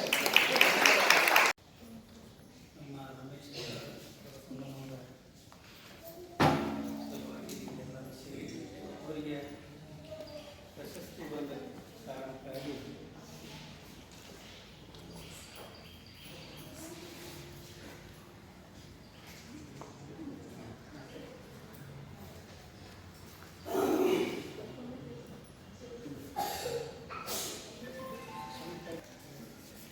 ಕಲೆ ಅನ್ನೋದು ಎಲ್ಲರಿಗೂ ಒಳ್ಳೆಯ ಅಲ್ಲಲ್ಲಿ ಕಲಾಕಾರ ಇರ್ತಾರೆ. ಅದರಲ್ಲಿ ಈ ಕರಗಸನವರ ರಮೇಶ್ ಅವರ ತಂದೆಯವರು ಆ ಕಲೆಯನ್ನು ಅತಿ ಮತ್ತು ಮೇಲೆ ಒತ್ತಿ ಹಾಕಿ ಅದು ಇವತ್ತು ಜಾನಪದ ಕಲಾವಿದರಾಗಿ ರಮೇಶ್ ಅವರ ಮುಖಾಂತರ ಅದನ್ನು ಮುಗಿಸಿದ ಪುಣ್ಯ ನಿಮಗೆ ಬಂದಿದೆ ಅಂತ ನಾನು ಹೇಳೋದಕ್ಕೆ ಇಷ್ಟಪಡ್ತೀನಿ. ಯಾಕಂತಂದ್ರೆ ಈಗ ಆ ಕಲೆ ನಶಿಸಿ ಹೋಗ್ತಾ ಇದೆ ಅಂತ ಹೇಳಿ ನಮ್ಮ ಜಾನಪದ ಕಲಾವಿದರು